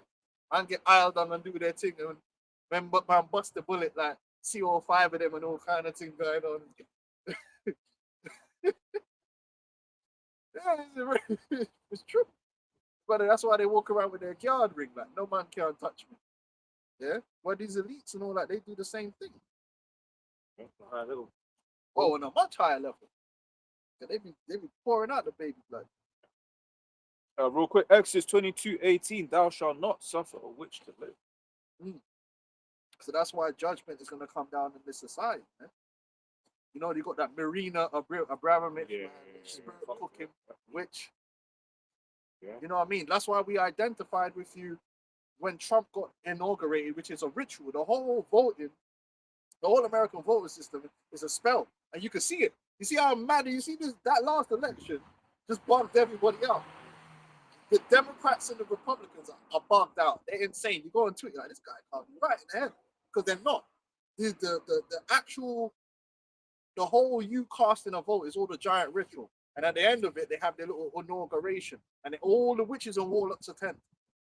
Even though they don't like, man. Imagine that. That man said, Obama was, if Trump gets elected, it's the end of America. Meanwhile, man's are getting inaugurated. Man's there. Like, what's up, homie? Yeah. You know what I mean? They're like, congratulations. And they're all sitting there, all in a formal. Yeah, because they have to be there because they're high level witches and warlocks too. And they're there as part of the ceremony. Yeah, and they're giving their energy, and they get your dumb ass to come into the square, and you're there outside giving all your energy to the ritual. The whole thing is designed to gather up your energy. And they were inside under the rotunda, underneath George Washington and all the Roman gods, getting inaugurated. And you look at that and think, oh, it's just a little. No, it's this actual occultic ritual ceremony that's taking place. Yeah. What one of the elders looked into that word vote, it basically goes into vow. You know, so these people in their vote and they're making a vow, into the system, right? Well, the scripture speaks about back in Rome, they give their power over to one man. That's what you're doing. You're vowing, you're giving authority to this man to rule you, basically. Even if you didn't vote for it, because when you put that vote in, the agreement is that whoever wins the vote is the right. You're gonna honor it. So you all, in essence, you all voted for it. All right. Yeah, they're all demons, man. Trump is a witch, and there's a lot of things in the Oval Office. There's a lot of things on books that I forgot the thing, but they found one of the books he had on the table was a witchcraft book. Right. But they're all demons, man. And they didn't show on purpose. Yeah. They just leave it there. Just leave it there for you to see. Yeah, because someone to catch is like, they're playing both sides all the damn fucking time. And then man will ignore. When you ignore that now, you're demoralized because you're ignoring the fact that these men are warlocks. And even the orange bronzer is because he's meant to represent Osiris. The sun, not Osiris, is it Osiris or Ra, the sun god? So that's why he has the orange look, the orange man with the orange face, because there's a deity that has the orange face. It's all symbolism and witchcraft with everything they do. Well, you just think he's just wearing bronze. No, man, there's a purpose behind it. The guy's a demon, man. But anyway, let's keep going on. Where was we? Okay. So. Back in a bit. Yeah, it's day. Are you working? You could drop it where you work. I'm not going to work straight to here. All right. So we're going to we'll take you soon. No? Okay, yeah. Okay, we'll finish this up because I know this probably you're going to be struggling. Yeah. So what up? It says Leviticus 18:22 says, "Thou shalt not lie with mankind as with womankind. It is an abomination." The Batiman thing. That's why they push the the body man thing, and they believe, right? There's all kind of nastiness. So if you they believe that if what a god sodomizes another god, you take their powers. If you can sodomize a god, you will become a god. That's why in the stories of all them Greek gods, and the stories of all them Egyptian gods, man was sodomizing each other, because it was in essence to take their power. Yeah, and that's part of witchcraft too. You sodomize guys to take power. That's what P Diddy was doing, sodomizing guys to take their power. You know what I'm saying? There's a witchcraft aspect to the occult aspect to these things that the layman might not know, but the witches know. So they practice it. There's a humiliation ritual. Yeah, it's pure humiliation. That's what it is. Right? It's disgusting, man. All right. And then they push the rebus. I've already broken down before that transgenderism goes back into the rebus, which is the what's they call it again? The grand, the great work or something like that. Mission. I think it's called the great work, which is actually the fusion of the male and female essence, and it's called the rebus, and that's what the transgenderism represents. In fact, Baphomet, the image of Baphomet, which is a composite of the great work. Yeah. The image of Baphomet that people see is actually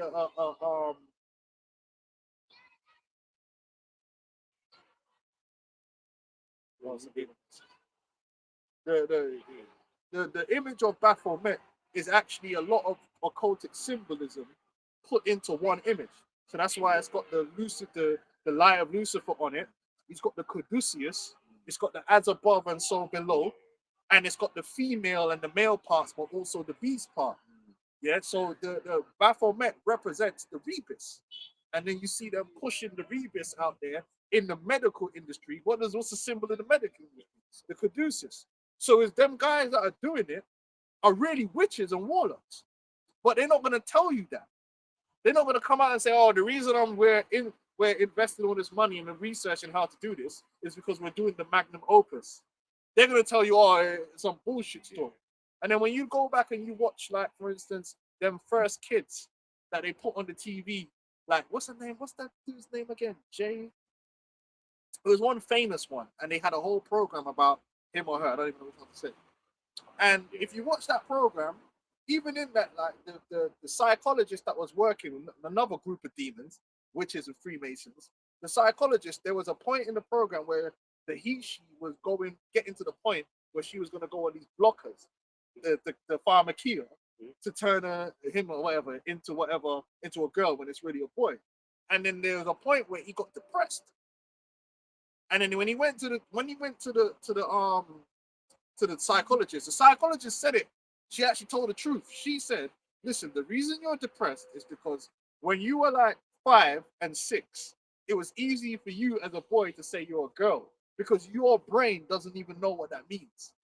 You know what I'm saying? When you're a child, these concepts are not realized in your brain. So of course, a child could believe they're Spider-Man and they got wings, and what they're saying doesn't even mean anything to them. They don't understand. It's a concept. Like, you could tell a 3-year-old, "That's my dad." What does a child know about what a dad is?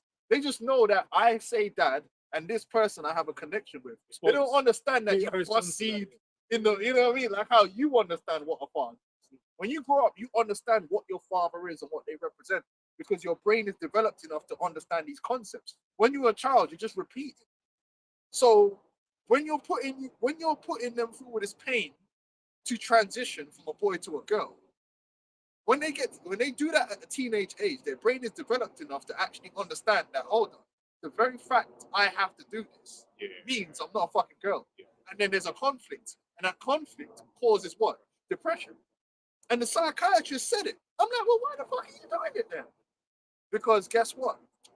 Him and his family, they're witches, man. And this is what people don't realize, that a lot of these people are in a particular position. You see them on TV. It's not an accident. His parents are witches, and he was selected, like the brother said earlier, for this particular position to be put on TV as the poster boy of transgenderism. I think the name of him was Jane,